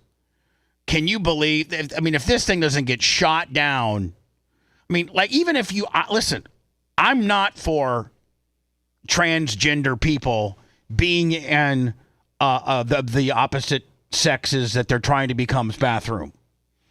I'm all for whatever your genitalia is determines what bathroom you use. If you have a vagina, even though you're trying to become a man, you need to go to the women's restroom. If you have a penis, even though you got boobs and lipstick and eyeliner, but you got a penis, you need to go to the boys' bathroom. Good luck once you go to the boys' bathroom. I'm sure there's going to be some catcalling. And tampons for Timmy probably doesn't really do that well there. This delegate said there's more instances now where the person is born with both. No, genitals. there's not. No, there's not. Let me being. Why don't you? That's called hermaphrodite. Yeah. Why don't you? Because we're offline and I can't ask Alexa. But why don't you Bing or Google percentage of people born hermaphrodite per year. Okay. I think that's like maybe 2 in the entire world. It says, and that's 0.18% to 1.7% of the population. Hold on. What? It gives you a lot of them. It's a range. Okay, even if you take 1.7. Even if you take 1.7 and there's 330 million people in America? Yeah. Yeah, that's I can't even do the math on my thing. You're saying it's not a lot of people. A lot of people or not a lot of people? Not a lot of people. Not a lot of people. Like 2 a year, maybe. It says 1 in 2,000 births so far have genitals that may require a specialist. Dude, that could be fine. That might all be well and true. I just want to know how that ties into all of a sudden, like, I need a tampon. Right. I would, You gotta go see the Orioles game, and you got to have a tampon dispenser there. I mean, that's triggering to you, You can Seth. have both. You can have every single private part that God has to offer, but just be responsible. Well, why don't carry they your pads around? Why don't they offer the tampon dispensers? Right there by the concession stand. That's actually a better idea. Is not having to go into a bathroom, have it in a unisex area, right, like a concession stand. Have it in a general area where both sexes populate, and it's readily available for anybody that wants to buy one. Give me some cotton candy and some Maxis. I'll take a cotton candy, a hot dog, a footlong Willie, a corn dog, and give me one of them tampons with a Maxi chaser. For the missus. If you love that segment, then check out BubbaArmyHQ.com and do a deep dive on past shows.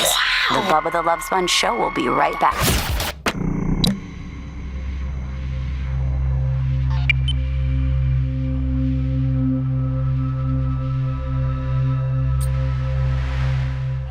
Dude, this is so lame, these Paul Skeens trade rumors, all because he got shelled yesterday.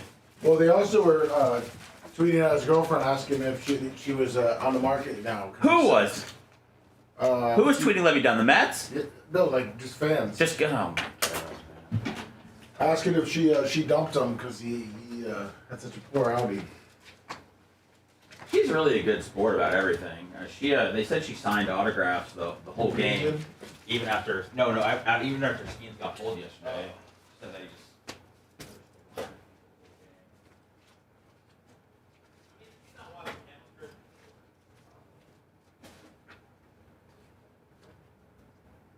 Man, this internet shit's baloney.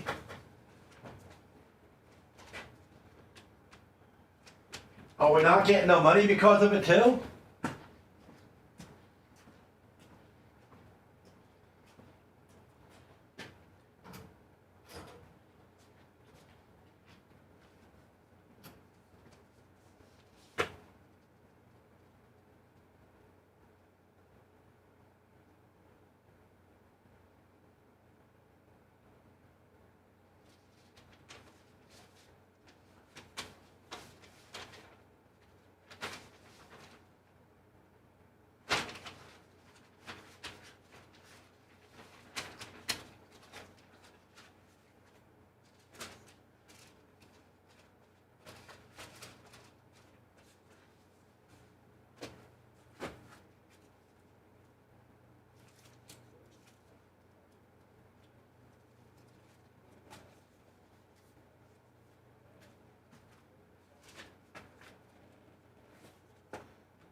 Oh man.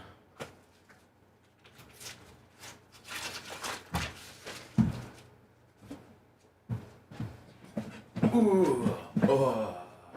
I came in like a wrecking ball.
We're out of here, Seth Kushner. Oh, man. It's been the longest, shortest week ever. I agree.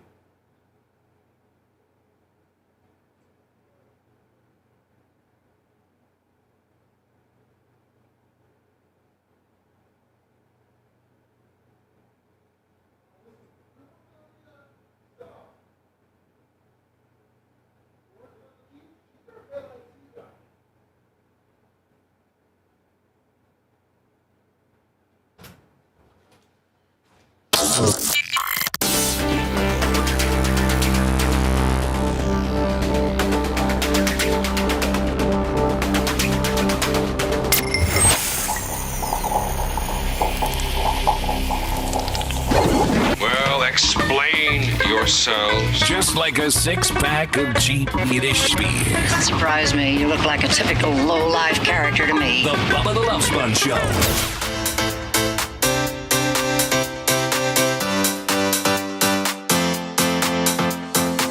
I think we missed some Cash App and PayPal gimmicks today because of Lummy's inability to be able to sign on. Not blame it on Lummy. Sorry. Blame it on Sound the trolls that tried to hack into our system today. Damn near got us. Frank Saliendo today, 25. Of course, Gloria Zach right out of the box with 25. Cash App, Lummy, we had a couple of contributions. Semi-autographs Travis, or I'm sorry, semi-autographs Mike. Amber Rucker, two from Amber Rucker. Thank you. And then which one was this? Dustin Hudson. Thank you very much. Let me go to Venmo and see what we got here today. Mark Hoyle, $100. Woo! Venmo, PayPal, Cash App, all app the Bubba Army. I think, like Seth just said, this has been the longest, shortest week ever. Let me, you doing the weekend wrap up or whatever the hell you do? That's what the plan is, but Macho's, I don't know. We're going to do our best. Is it 9:56? Lummy, don't even worry about doing that. We got one arm tied behind our back. Going on the air and doing this show is going to just tie up more resources that he probably needs to start working on the havoc that these trolls caused our internet. I just feel bad for Colton for driving in, but I'll talk to Colton. I'll PayPal him. Listen, poor guy. I'll PayPal him $25 for gas, and he'll be in full goofy bucktooth type fashion. Be happy as hell. Can we charge him rent? No. No, he does a lot of great things for us. Yeah. So let me tell Colton I'll get him $25 for gas. Which, let me tell you something. I filled up the Crown Vic yesterday. Yeah. $25 ain't crap on gas, man. $72 to fill that thing up yesterday. Ooh. Usually it's $48, $50. Lasker, I mean, I filled up Medulla the other day, man. I probably close to 200, but I never looked at the gauge. I never looked. You don't at even know. You don't even know. You don't even know if I filled it up or not. No, I filled it up. I'm saying I didn't look at the pump to see how much it was. Probably $6, something like that. $6 a gallon. Yeah, but I'm saying I filled the truck up. Yeah, let me tell you something. Had to be close to like. Let's call off the after show. Tell Colton I'll get him some gas money. Love you, Sarah. And then you and I film that gimmick. Okay. Okay. Seth, anything you got, buddy? I got absolutely nothing. Any Blizzard breaks over the weekend? We got some stuff. We check into the Blizzard Breaks Facebook page. Yeah, go to the Blizzard Breaks Facebook page for more information on that deal. Make sure you make sure you like and subscribe and get notifications for our YouTube channel. And every social media platform available everything is at the Bubba Army or BubbaArmyHQ.com. One of the two. Have a great weekend. I'll see most of you guys back here tomorrow. Moving day phase 1, Lummy, tomorrow. Seth, the Jews got their own type of dogs? What? The Jews got their own type of dogs? We like Cocker Spaniels in our house. What are you thinking? German Shepherd? No, no, no. Thanks for letting me finish. You've been listening to the Bubba the Love Sponge Show, starring me, Bubba the Love Sponge, co-host and show historian Lummit. It's Seth, co-host and president of podcasting. It's Brian Matroni, king of counter programming. Gene Lasker, voice of the people. Glad you get to hear me. Gary Cantrell, video editor. Yeah, back here wiring up. It's Mini Macho. The BRN agent, Thomas Buttoned Up Bean. Co-host, Dr. Dan Diaco, Esquire of Council. Co-host, J. Diaco, Esquire, the Spitting Cobra of Council. Now, time for the legal disclaimer. Exactly. The Bubba the Love Sponge Show is intended solely for the enjoyment of our listening audience. Any rebroadcast, retransmission, or other use of this show without express written consent of the Bubba Radio Network is prohibited. We must dissuade him of this delusion. Until next time, always remember. I'll repeat hello. I'm back.